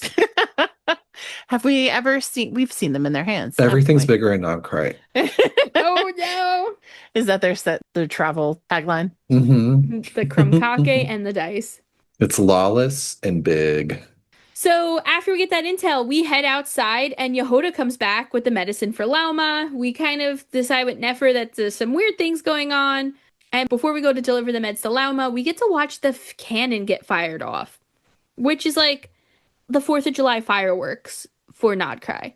Mm-hmm. We see the cannon go off. It's a wild time. And then we go to Lauma where we give her drugs. And she also uses the moon marrow to show us a glimpse into our past. This is so fun. So she's like, okay, I'm going to try to help you retrieve memories of your spaceship. But then it's just like a fleeting glimmer of the memory. But then the Luanatar, the special Kuhenki, shows up, the little moon Sealy, and is like, come with me to Columbina's cave. And Lama's like, that's a good idea because Columbina's going to be able to help you retrieve these memories way better than me anyway. So we go to Columbina, and Columbina touches our moon marrow, which re-energizes her a little bit. And then we're like, would you like to hold it? And she's like, no, thanks. But she's explaining to us that Arya's moon, aka the eternal moon, the biggest one, that is the moon marrow that we have. So that is the eternal moon marrow. She is of the frost moon. They're not 100% compatible. Like they can help each other, but they are not the same thing. Meanwhile, Paimon mentions the Wild Hunt, and Columbina is like, oh, I remember a man fixated on the moons when I was with the Fatui, and he was called the Rerir of Solnari. And Traveler's like, I know that name. That means that our enemy is one of the five sinners of Conria, and his name is Rerir. And we just flip the table. We're like, Mhm. God damn it. Yeah. Why is he here? Mhm. But also, like, thank God it's not gold. Ugh. Yeah. Oh, yeah. Thank God it's not that sinner. But Columbina, in the meantime, helps us see memories of our spaceship crashing. And I thought this was fun because, first of all, don't you feel like the spaceship is really small? Yeah. Yes. It's kind of stupid. But I kind of felt that way over in Outland when we saw it too in the interlude. I'm like, was there a space station and this was just like a little jet coming out of that? The escape pod. Like they were in a hibernation chamber. How many chambers does that spaceship have? Because it made it look like it was big enough for like two chambers. Anyway, so Columbina helps us see the memory of our spaceship crashing. Then we see it crash. We see a long time pass. And then our sibling shows up on the outside of the ship. But this doesn't make sense because no one ever exited the ship. So Yeah. how could our sibling arrive from the outside of it? So that is a big question mark, which is not answered yet. There are a lot of theories, I'm sure, swirling around. We've discussed a lot of theories about like what's going on with our sibling, why they are encoded within Erminsul, why we think that they were in our spaceship when they obviously were not, or maybe they were and then they were somehow magically not. Afterward, Columbina shows us a technique to better conceal the moon marrow inside of our booty holes. Which I appreciate. I'm like, yeah, like, how did she do that? She's like, if you just move it up and a little bit to the right, it won't poke out and no one will see it. So that is very kind of her. I know, it's trade secrets up in this Mhm. place. Yeah. There are two other things too. One is just, you were talking about the spaceship and how maybe it wasn't big enough. I like to think that maybe there was two just because we do see two shooting stars in that one like trailer Mhm. preview.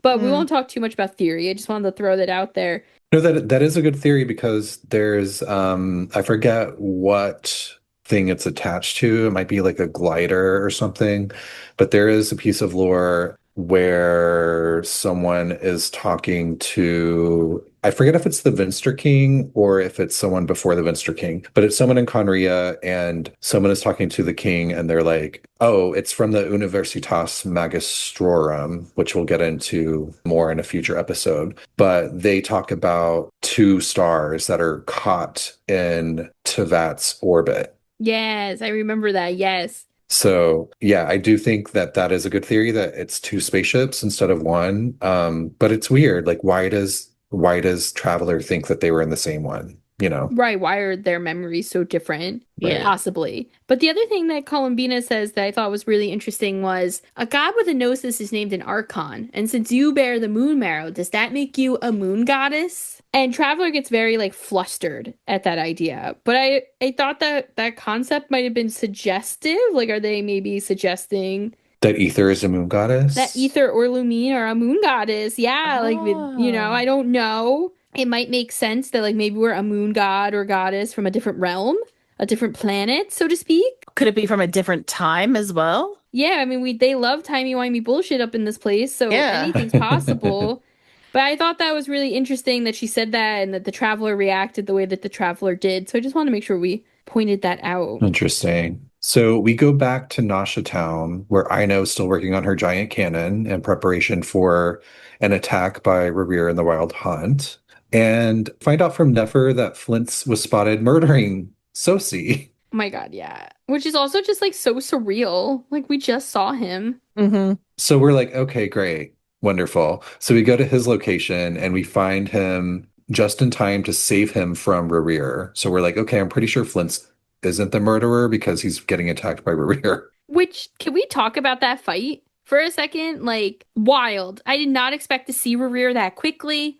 Mm-hmm. I did not expect to see Flinge trying to fight him. I was like, why is Flinge so powerful? And then Flinge is talking the Fey language the whole time. That's what I loved it. I love Mm-hmm.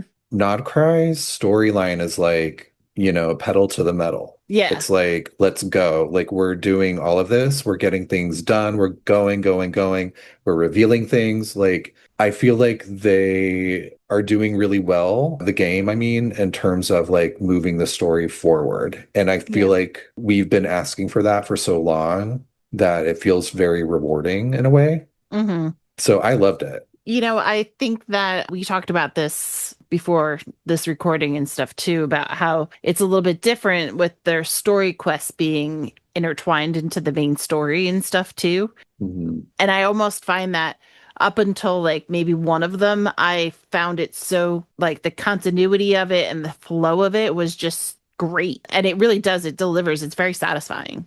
Yeah, it's exciting. But during this battle with Rerir too, we realized that Rerir is like super animate about getting Flynn's lantern, which if you remember, when we first met Flynn's in Act 1, when we checked into the flagship, the traveler could sense that something was wrong with the lantern, but couldn't tell what. And Flynn's was there to get it fixed. Mhm. And during this battle, the traveler does cleanse the lantern, which really pisses Rerir off. Yeah. You cleaned my shit. Literally, I'm like, you could just say thank you. Real easy to thank someone for cleaning up after your messes. But whatever.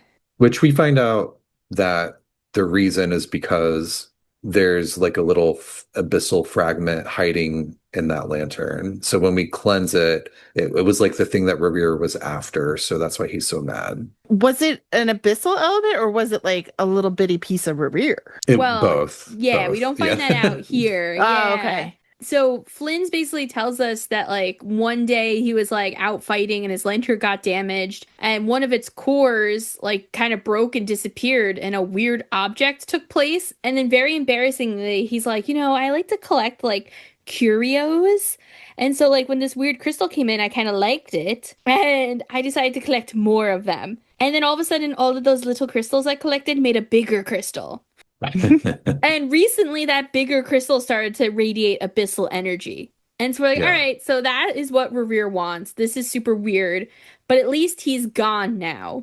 We help sort of like fend him off. And Flint is like, thanks. Yes. And we come to a conclusion that Flynn should hold on to the lantern to try to protect it from Rerir in case something does change with it. And he's like, so why are you here? We're like, I guess you didn't kill Sosi. Yeah. So we tell him that Sosi is dead. And Flynn's is really torn up about this. He's very upset. He actually even at some point called Sosi like a lighthouse for the lighthouse keepers. I was like, stop it. He sounds like such a good guy. Yeah.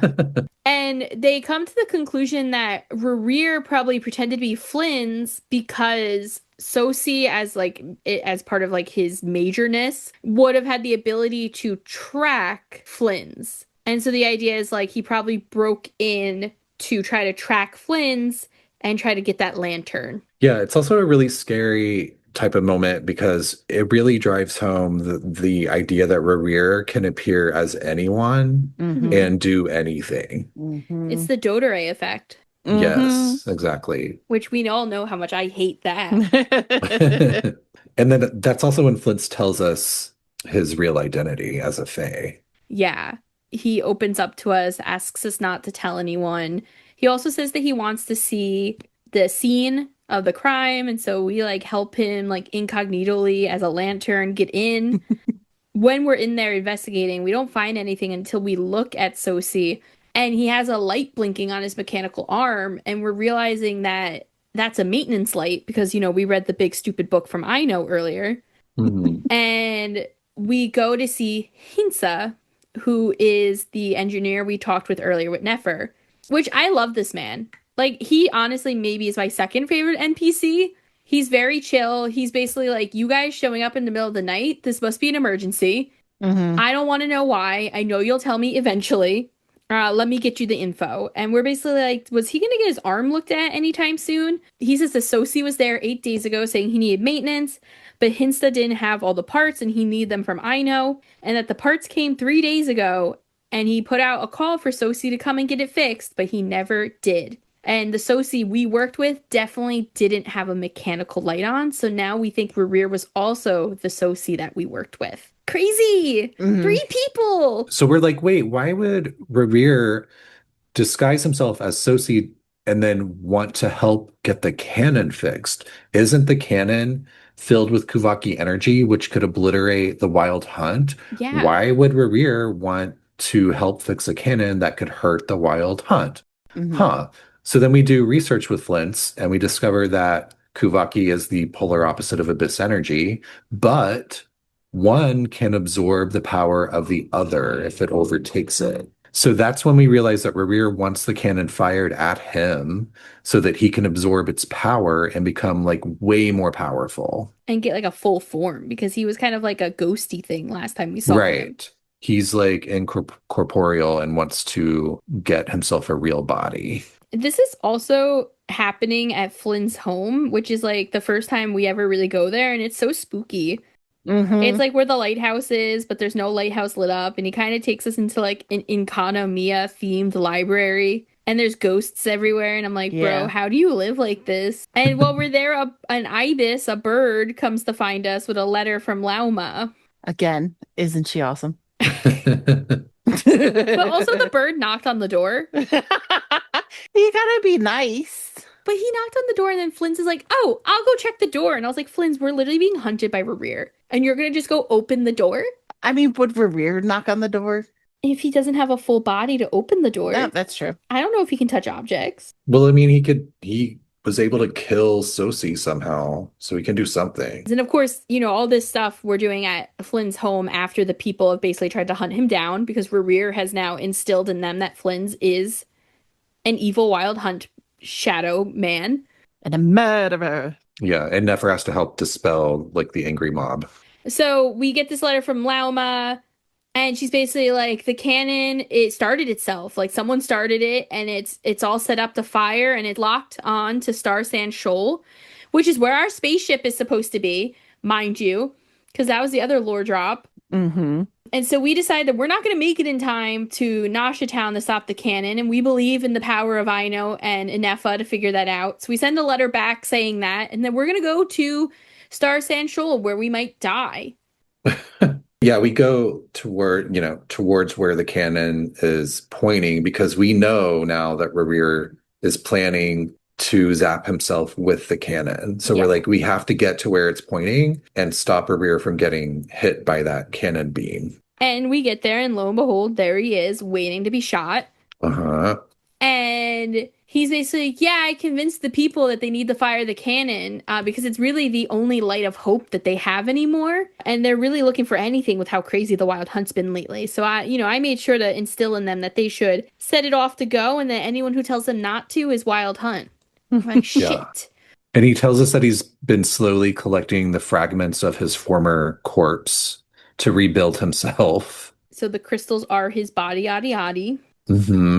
Which is so creepy. And he reveals that he is the origin of the wild hunt. Yes. And he also like goes on kind of like an emo tirade at that point about something, in which case Paimon's like, what are you even saying? Yeah, I think it's interesting to note that we get a sort of a description of like what the wild hunt is, which is like the pieces of his body which are scattered. They tend to summon deceased individuals that are tainted with abyssal energy and then are turned into ghouls. Which, like, Rerir, what did you do as a sinner for all this to be happening thanks to your body? Because that's like next level abyssal shit, right? It's like you're not just like turning into like a hilly churl or something. You're turning into like a zombie-ish monster. Who has a flame as a head. Like, that's unsettling. Yeah. And at this point, too, we realize that the lantern, Flynn's is like, well, why'd you want my lantern so bad? And he's like, your lantern was my heart. Yes. We're like, oh, we cleansed your heart. That's the last piece that I need. I was like, ooh. And then Paimon's like, so you can't get your heart and you're willing to be shot at? Like, you're not afraid of dying? And he goes on another emo tirade that basically is that my bones mean nothing.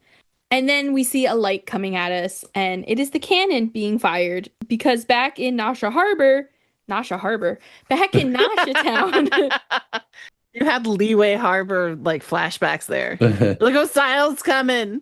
Back in Nasha Town, we find out that Lauma, Yehuda, Nefer, Aino, and Ineffa, they've all gone somehow Lauma has convinced the people. Basically, she met another person who used to be a Saiyan and had left, and they trust Lauma. They could see her magical abilities happening, and they're like, "We can trust her. She's really Lauma."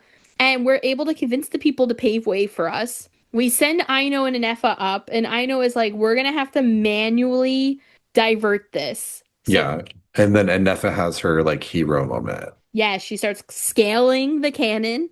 Hmm. And while the cannon does originally shoot off in our direction, Ineffa does at some point point it up toward the sky. Yeah, she like manually pushes it up. Wild. Yeah, so Flint's and the Traveler, meanwhile, fighting Rerir, they are using their powers to block the cannon blast. So that combined with Ineffa pushing it away means that it only hits Rerir for like a little bit of the time that he was hoping for.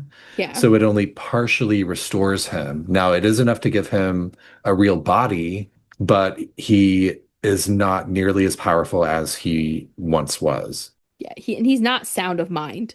No, yeah, he's still cray. He just sounds kind of like the whole time. Like, But he's still very powerful, even though he's not he was at one point powerful enough to like destroy the world. Now he's just powerful enough to destroy us. yeah. So he's about to attack us again when guess who shows up to save the day?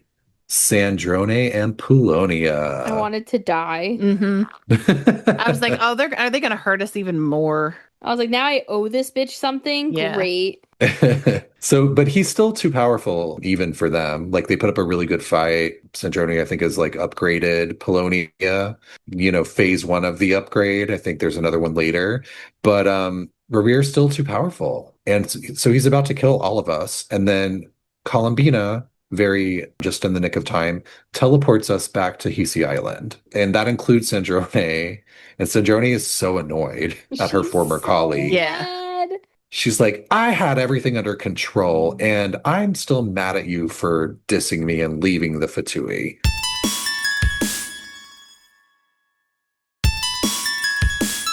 I have to say, I did, and this will come up, I think, late in the later acts. I did start to appreciate this relationship, though, that they had, because it is very like, they're like mad at each other, and you know that something else happened other than Columbina leaving. Like there was some other kind of relationship that they had. Yeah, I agree. Like this is sort of the first little moment that you see of Sandrone, like a vulnerability there. Where like you can tell that her feelings were hurt by Columbina leaving the Fatui. And they get more into that in acts 3 and 4. But this is sort of like the first little glimpse you see of like, oh, it's you, Columbina. Like you left. Like, why are you trying to like blah, blah, blah? Like you can kind of tell that there's something going on there. And it's so funny because like while Sandrone is acting like, like a hurt, angsty teenager, Columbina goes, you actually thought that you could win? I'm like, oh my God, like the shade. Yeah, it feels like Columbina's like older sister. Yes. And Sandrone's younger sister. And then the whole time too, I was thinking in my head, I was like, poor Flynn's, like he has no idea what's happening. He's just seeing like a harbinger yell at this like pretty lady who saved us. He doesn't know that's a moon goddess. He's like, who should I hit? Yeah, literally, he's like, is my lantern okay? He's like, I don't know what's going on. I don't know why I like to think of Flint as like a yokel. Is everyone all right? Everyone good? But yeah, like the whole time I was just like, poor Flynn's. And also at this point too, I was like, oh, I guess like someone says something along the lines of like, I guess we're safe. And I was like, oh my God, what happened to Dori? Like that was all I could think about for a good amount of time was like, don't worry, she's coming back in the next act. I mean, we do see her at the end of this too. So I was like, oh, thank God, like she's okay. The fact that you were actually worried about Dori. I know, I've had a change of heart. I know. I love that for you. I just like kind of was like, oh, like she's not supposed to be here. And I went to her competition as is. Yeah, I definitely feel like they did a good job of making Dori more likable in Nod-Krai. I loved her already. Just a reminder, all you Dori haters. Wow, just call us out. It's fine. No, I mean, Dori was definitely hateable in Sumeru, so I understand.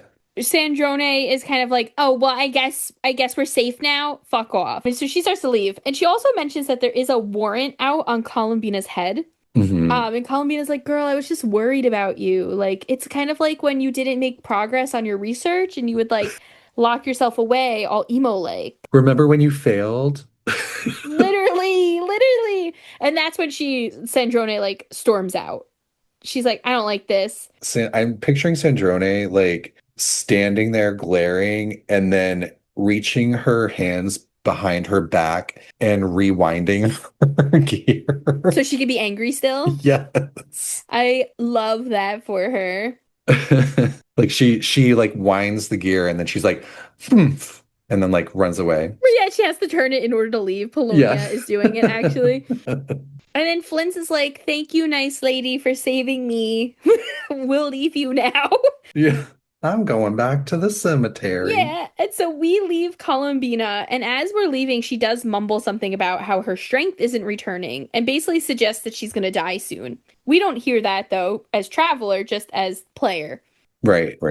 So we go to Nasha Town and we catch up with everyone in town. Basically, not a lot of people got hurt. I don't think many people even died. And Flynn's asks if we want to accompany him to say goodbye to Sosi. So we do. And afterwards, our little friend pops up again. Our little moon, Seely. And it brings us up to a building where Columbina is sitting there looking over Nasha Town. And she does give us some quick little quips about the Fatui, about the Harbingers. Not a lot.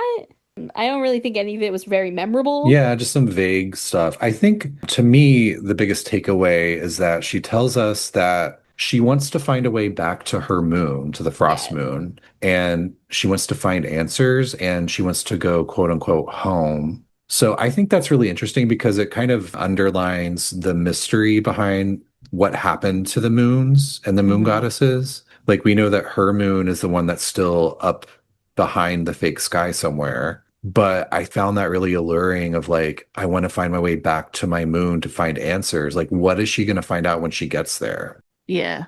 And is it going to actually be an answer that she wants or needs? Right. I also kind of felt bad for her because she kept calling it home. And I was like, but you weren't born there. Like, you've never been there. Yeah, she was born in the Enclave, like over at the Frost Moons. But she was born of the moon. Do you think there's a possibility that, like you said earlier, she could have been there before and like Nouvelette like remembers it from the past life type of thing? Yeah, I think there's something like that. And we'll get more into it the next time we do a Nod-Krai episode and we go through acts 3 and 4, because she does end up sort of describing what's happening to her of like, it's sort of like being born with your power source or your vitality cut off.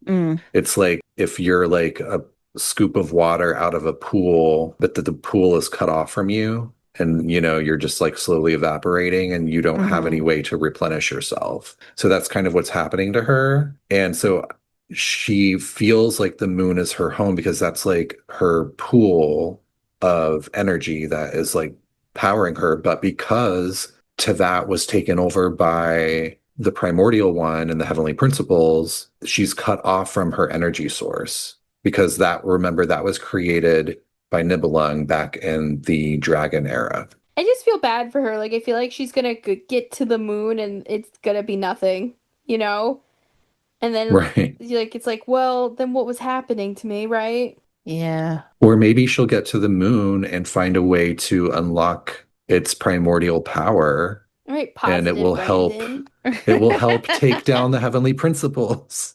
I mean, maybe that's what she did for the Tsaritsa. Maybe the Tsaritsa took all of that power for the same purpose. And the quest, though, does basically end there with you talking to Columbina. You did have the opportunity after leaving Flynn's to go and see 2 other people. You could have gone and talked to, I guess you don't talk, you really overhear Nefer and Yehoda just kind of recapping what happened. Yehoda is happy to have their job back after not totally messing up our infiltration of the Fatui place, but also is confused as to if they are taking sides now in things.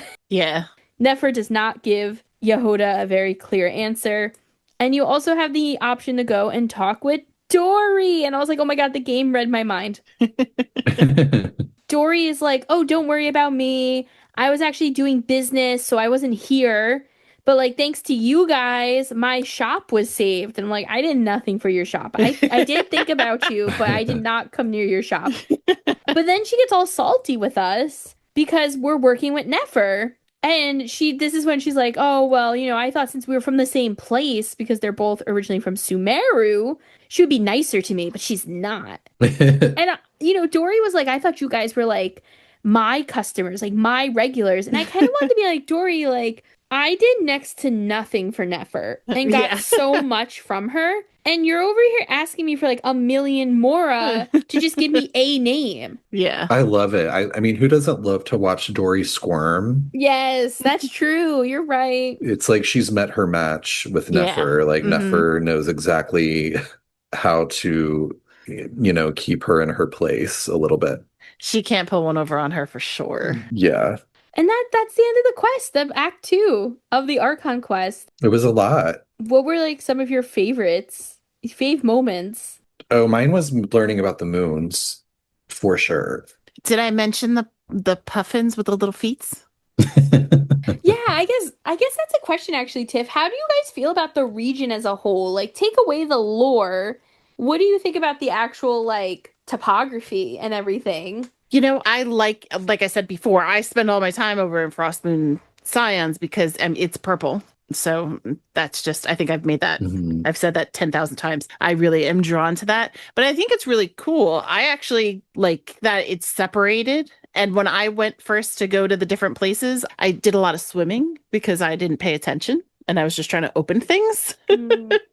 I really love Hiisi Island. I mean, I feel like that is like a very unique landscape that we haven't seen before now. So I think that felt really special. The rest of it, it's definitely like has its own flavor, like its own topography, and it feels realistic. It feels like a region, but it's not like the most beautiful or like the most fun to run around. Yeah. But having said that, I will say I do appreciate that they are incorporating more like what could be steampunk elements. Yeah. Because we were wondering like why there wasn't more of that in Fontaine. So I feel like they're incorporating a little bit more of that into Nod-Krai, which is fun. What about you, Fiends? So I like Nod-Krai. I think it's cool, but it's definitely not what I expected from Nod-Krai. And for me, most of the stuff that I didn't expect is kind of like from Nasha Town up to like Flynn's area. Like you have like that whole like nothing passage and the Amber Lake. Like there are just so many weird abyssal things in that area, and like the different like energy sources and stones. And I guess like I expected those areas to be more like dragon spiny and not like I thought you'd have like a Nasha Town, and I like Nasha Town a lot. I think it's a good hub for Nod-Krai, but then I thought everywhere else would be a little more icy and a little more snowy and like a little get more into that Russia kind of feel. And I thought there'd be more like more just land. Like the fact that there's so much like random development, so to speak. Like you kind of run into like the random half created like buildings that look like they're all like broken like ships. Like it kind of throws me off a little bit, and maybe it's because I haven't gotten into like the total lore of the area yet, as I do like the Archon Quest. Yeah, I think you'll learn a little bit more about some of those little factions and what you're looking at and why it's like that with a lot of the world quests. Yeah. The one thing that I actually found really, really intriguing was its relation to like IRL stuff. And I guess you can kind of look at it as how much is it in real life, but it's because it's folklore. But a lot of Nod-Krai is actually based on, I think we mentioned before, like the Nordic and Baltic kind of regions of Europe. So a lot of some of it seems almost completely pulled directly out of Finnish folklore. It was really, really cool to kind of like dive into. Basically, there's a folklore that's called the Kaluvalu. That is this whole story, and a lot of the people and the names all kind of come from that. It all goes back to this whole story. The names of the places, the Paha, Hiisi, Lempo, they're actually in this story a triad of evil. They're known for actually fighting a hero whose name Valnumoinen. I said this so many times today just to practice. Valnumoinen is like this hero. The cool part of Val, we'll just call him Val, is that he was born from Lunatar. Oh, God. Like the actual name Lunatar, and it comes from it's this goddess of air. She was impregnated by the sea and the wind, and she gave birth to a demigod. That's this god, and he's the god of song and chants. And these three, which are our islands, are opposing forces. So like Paha in the Finnish language actually means evil. He helps out Lempo, who and like Paha doesn't actually have like a full form. Like it's kind of like an evil spirit that can kind of like helps Lempo. Hiisi is a sacred grove of mythological creatures that can be mischievous or malevolent, and we know that Hiisi Island is a sacred space. Lempo is a god that commands all the evil spirits in the forests. So like the story just kind of includes all these different names and stuff. And then it goes on to Lauma, who is the forest spirit in more of the Baltic mythology. She's depicted as a fairy midwife. She helps women and children. In her mythology, she's obsessed with the moon. And her story is a lot like the Seelie curse. And we get into that part. I'll kind of get a little bit more into that story. It's just, I love it. I love when they do this stuff, but I just got really intrigued by all of it.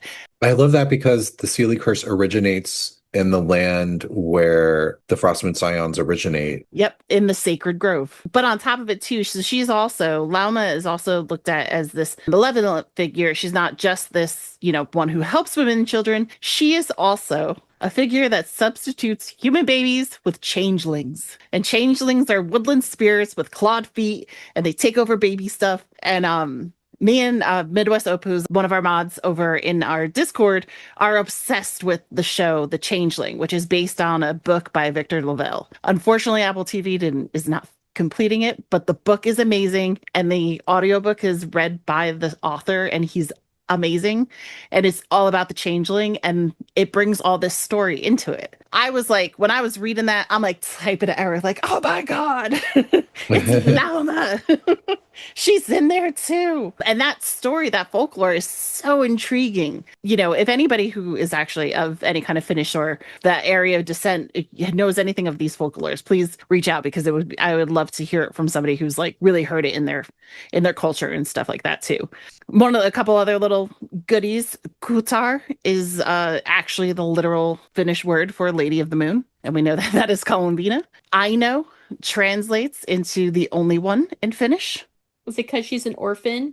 She's an orphan, and she's like their only mechanic. She actually symbolizes nature and sorrow. In this epic poem, Kaluvalu, she drowned herself instead of marrying Val. She was like betrothed to him, and she was just like, nah, not doing it. And she went. And that made me go, what the hell is going to be up with Aino? Well, yeah, and I know also the Kalevala, or whatever it's called, that also includes the construction and robbery of a mythical wealth-making machine called Sampo. Mm-hmm. And for anyone who's done like a lot of exploring or played world quests, I forget if it's within the world quest or if it's just from scrolls or whatever that you find out in the wild. But there's some like something Sampo machine is like, you keep finding references to it, I think, on Hiisi Island. So I thought that was like a fun tie-in with because Aino's like in that story, and that story also includes this wealth-making machine called Sampo. There is some kind of machine called something Sampo in the lore. So it definitely is all very Finnish. Meanwhile, all I can think about is Sampo from Honkai Star Rail. I know. And that's why that word sounded so familiar, but like I've been stuck on the fact that like Hyperborea, like I'm like, how do I know this word somewhere? But I'm like, I couldn't have. It just kind of came from the story, but like, not saying it's not a real word, but it's the only way I would have known it. But Sampo, I'm like, why is this so familiar? Because I've probably heard you say it before. Yeah, because I called him Shampoo when I first started playing. Yeah. I mentioned before the krumkake, not crumb cake. I thought it was crumb cake. Is a Norwegian dessert that's like an ornate crispy crepe that gets rolled up into a cone. One of our fellow Discord friends, Lithesome Wiz, actually made them. And she shared some pics of how they came out, and they look They looked really good. They kind of look like cannoli. Yeah, or I thought of pizzelles just because I'm Italian. We make flat pizzelles that are very ornate and they're just crispy cookies. And yeah, these are like kind of rolled around like almost like like a mini ice cream cone. And you could put like you could put anything in it, but like berries and cream and stuff like that, and they look delicious. It's one of those moments where I'm like, how far do we live apart from each other? Because I want a krumkake. Do you know that until they posted the photos of them making the krumkakes, I was confusing them with a Kringle, like the circle almond thing that you can get from Trader Joe's. Yeah. Now I just want a Kringle so bad. Yeah. They're so good. A little shout out to our Discord in those little folklore things too. But it Link also in bio. while in the Discord too. Yeah, our links in the bio. It's 18+. If you've read The Changeling, watched the show, or listened to the audiobook, please get at me in the Discord because I'm obsessed with it. And I love this author so much. So put that on my Tots reading list. Todd's reading list. I'm supposed to be reading Helter Skelter for book club. We used to have a spicy book club, but now we have a true crime. We've How the evolved. tides have changed. Yeah. And like, travelers, like Brandon mentioned, we are going to do another episode soon about the next 2 chapters of the Archon Quest. We do try to do only 2 at a time, and we try to pace them out so we don't spoil everybody. Because like you might have done acts 1 through 3, but not done 4 yet, type of thing. So we like to give people some space. So don't worry, we will be coming back to complete what we have and what's coming and all that jazz. But that is your Nod-Krai so far. That being said, Kirara is sick and tired of hearing about Nod-Krai, as she just wants to hear more about herself and Inazuma. Then she did leave us some messages and head out the back door. Did you just call her selfish? That sounded a little shady. I think She can be. her back is, it's like arching a little bit. Mhm. I thought I heard a hiss. No, she left. I thought she was gone. Sorry, Kirara. Charles, give Someone her some get the milk. leftover tuna that Alice brought last time. Yes, please. Someone help. But we do have 2 messages from travelers this week. So our first message comes from Aziram, and they said, regarding the Imaginarium Theater, at the end of the run, it says, thanks to your efforts, this performance was superb. The audience is already looking forward to the next one. But you're like in quotes. Yes, yours is in quotes. Thanks to your efforts. I'm like, okay, shade. The audience, I assume, is the Hexen Circle. My question is, what's with the quotations on your? Like, I'd understand if the quotation was on effort, since it's basically just a play that's not a real effort technically, but what gives? Are they not talking to the traveler? Are they talking to us as the player? Is it our effort of controlling the traveler to perform like a puppet? My research, albeit brief, did not give me any information regarding it, so I thought maybe I should consult the professionals. Oh, that's high praise. I don't know if I'd call us professionals. Maybe it means nothing and we can all overthink together. I don't think so, though. I think it's gotta mean something, but what? Like, my first thought is the same as Aziram's, which is they're sort of breaking the fourth wall. Because listen, we know that Alice has been to Earth. Yeah. Mm-hmm. We also know that people get teleported into entire worlds that are just storybooks. Yeah. So it would make sense to sort of think of like them acknowledging us as playing a video game, like that they're into that. It is a world that is a video game and we're controlling it. I mean, if you think about the tie-in to Honkai Impact, Tiff, hold your ears. But, Genshin sort of started in a way as like a video game within Honkai Impact.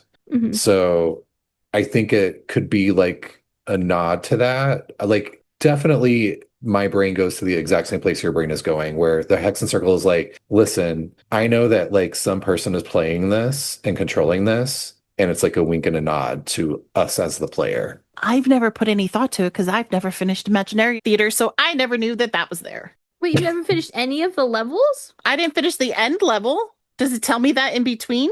I might be sweating so much that I haven't noticed. No, when you get to the end, it gives you like a credit, it rolls these credits. Like when you finish like the easy. here's your cast of characters that were in the play, and like this one did the most damage, this one took the most damage, and it like scrolls up on your screen. I might be sweating so much that I never noticed it. I've gotten through the easy one, and I have gotten through the second one maybe twice, never all the time, and I have never touched the third. So I've never completed the entire theater. You might just be skipping it at the Yeah, because end. I think when you finish the easy level, it shows you. Okay. Yeah, it could be, like I said, it could be, I'm literally like, You're like, thank God that's over. yeah, I like sometimes I get so mad at it, like it's unhealthy. It can be really frustrating. Yeah. The last time I did it, the only reason I got through is because my third mention of the Discord saver is our other mod, Elliot, over in the Discord, posted their exact team. And I was just like, fuck it, I can't figure it out. I'm going to just follow. They're just doing it. Oh, no, I'm sorry. That was Stygian Onslaught. Another thing that also makes me angry. The anger. Just push it into your bus line. Yeah. They're big enough. I should learn that from Llama. But yeah, it is interesting, the snark of it, because of who's saying it, because it's the Hexen Circle. I imagine that they're either like, hey, you really didn't do anything. Yeah, I would agree that it's either the breaking the fourth wall, or I think it could be more about the traveler controlling the other characters. So like saying like, well, it's not really the traveler's efforts because you controlled these people, right? Because how many people are actually bringing their traveler in there? I bet you there's a lot. I mean, it could also, just to sort of throw out a different idea, it could also be your, like, quote unquote, your, because they know that they are controlling fate. Maybe they've written fate for everyone, like, so they could have sort of predestined everything that happened already. So they're like, thanks to your efforts, when it was really the Hexen Circle's efforts. Yeah. Lots to think about. Aziram, Tiff's going to check it out the next time she does it. Yeah. Thank you for your question. Our next message comes from Mia, and they said, I've got a good question, I hope. If you could put any other Hoyo character into Genshin, who would you want? And although we have answered something similar, Mia also added, or if Genshin was to do another collaboration, who would you want the crossover to be with? Imagine a Genshin Wuthering Waves crossover or a Genshin Final Fantasy one. I don't play any of the other... Well, no, I played ZZZ for a very short amount of time. But I don't know. My brain's very... I don't have a lot of space, apparently. So I play Genshin and I play Fortnite. So I can't answer the first part until they let me play the little petite pet play thing. But I play Fortnite all the time, and I think it would be awesome to see Genshin go to Fortnite. You wouldn't want to see Jane in here? I want to see Peely. Peely? No, no, not an option. I will say for me, I would love to see Dan Heng come on over, especially now that he has a place that he can call home where he will blend in the Frost Moon Scions. I think that would be fabulous. Or I'd really love to bring Adventuring home and him come home as Varka's younger brother and like give him a very loving place to live in the nights, because that boy needs a hug. I feel like in the past, when talking about collaborations, I've said that I would love to see like Cloud Strife come into the game from Final Fantasy VII, or Squall from Final Fantasy VIII. I think both of them would be cool characters, but I'd like to offer a new one. I would love to see the Love and Deep Space Boys come to Teyvat. The good old lads, as we shorten it. If you haven't played, Love and Deep Space is... Oh, they advertise it as a dating sim, but it's really more of like a sci-fi adventure with dating sim on the side. And Xavier is actually... Spoiler if you don't want to hear it, but he is an alien and he came from another planet. And so I'm like, yes, bring the boy here. One of them is a dragon from a past life. Bring them. Like, one's a merman. Like, they could make it work. Bring the lads to Teyvat.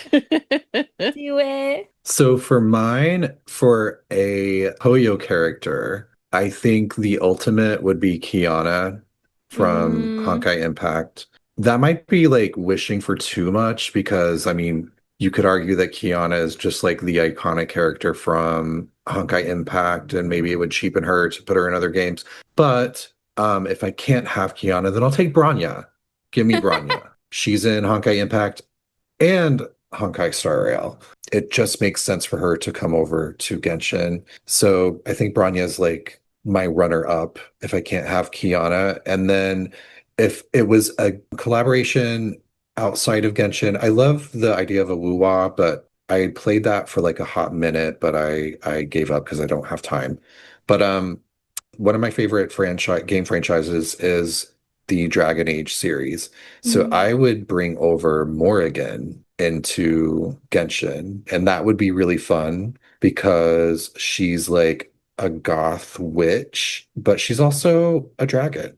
So I love that. that could Best be really of both fun. worlds. Yeah. New Hexen Circle member. Yeah. And I would say like that's kind of my thing. Like what you said about like having time to do other ones. Like I kind of said it like I don't have room in my brain, but it's because I don't have room for like the lore of another game. Like, and I feel like those would all be ones that I really need to pay attention to just because there's lots of, other stuffs like work stuffs all in my brain. So I like to pay attention to the story in Genshin and then fight 10-year-olds. Oh, and I should correct myself. Morrigan, arguably not a dragon, but she's like the daughter of a dragon. So I think of her in that way. I was But gonna say it kind of makes you a dragon. yeah, she's dragonish. It's so funny. You're like, my brain is all like Genshin and 911, and that's it. That's all. And fanfic reading. But There's only so much time in the day. I make time. No, that's what I'm saying. It's like there's not time for anything else. I have 24 hours in a day. Fiends has about 32. I only have 32 hours a day because people keep taking up my time in ways that I don't expect, and then I have to make them up. Like, why did getting a new phone take 3 hours? Why was I at the bank to deposit a check and ended up being there for an hour? Those hours will definitely come out of her sleep. Yeah. Oh, yeah. She doesn't sleep. I don't sleep because I am secretly a demigod. What? But that being said, that is all the time we have for today, travelers. If you liked this episode, you could go ahead and rate us wherever you listen to podcasts. You can also email us at talesoftevatpod@gmail.com to share your thoughts, theories, questions for the Kiwawa mail section, or to tell us you hate us. But if you don't remember, Albedo is curating through our mail, so be nice to him. That's all I ask. Travelers can feel free to follow us on Instagram, Tales of Teyvat Pod, or on Twitter, Tales of Teyvat. We are also on Blue Sky, Threads, YouTube, you name it, we're there. Check us out, keep us up to date on what we're doing in between episodes and our thoughts on some of the crazy things happening in Teyvat. And like Tiff said, we have artist spotlights for each episode that you can find there too. Travelers can additionally check us out on Ko-fi, where you can buy us a cup of coffee, or check out our merch store. All proceeds go to making Tales of Teyvat the best that we can. And to everyone who has bought from us before or donated before, just know that we really, really appreciate all of your support. Next time, we are going to be discussing the Chi of Your Quest. For many people who have been playing Genshin for years, you might not remember this quest, but it was the dreaded Ruin Golem Trio quest with the giant orange crystal over in Liyue. So be ready. We're going to discuss all of that next week. Until then, safe journeys, travelers. We will see you next time. Bye, Witcher nerds. No. Are y'all watching the TV show? No. Witcher? No. Oh. I've never seen that. I love Henry Cavill.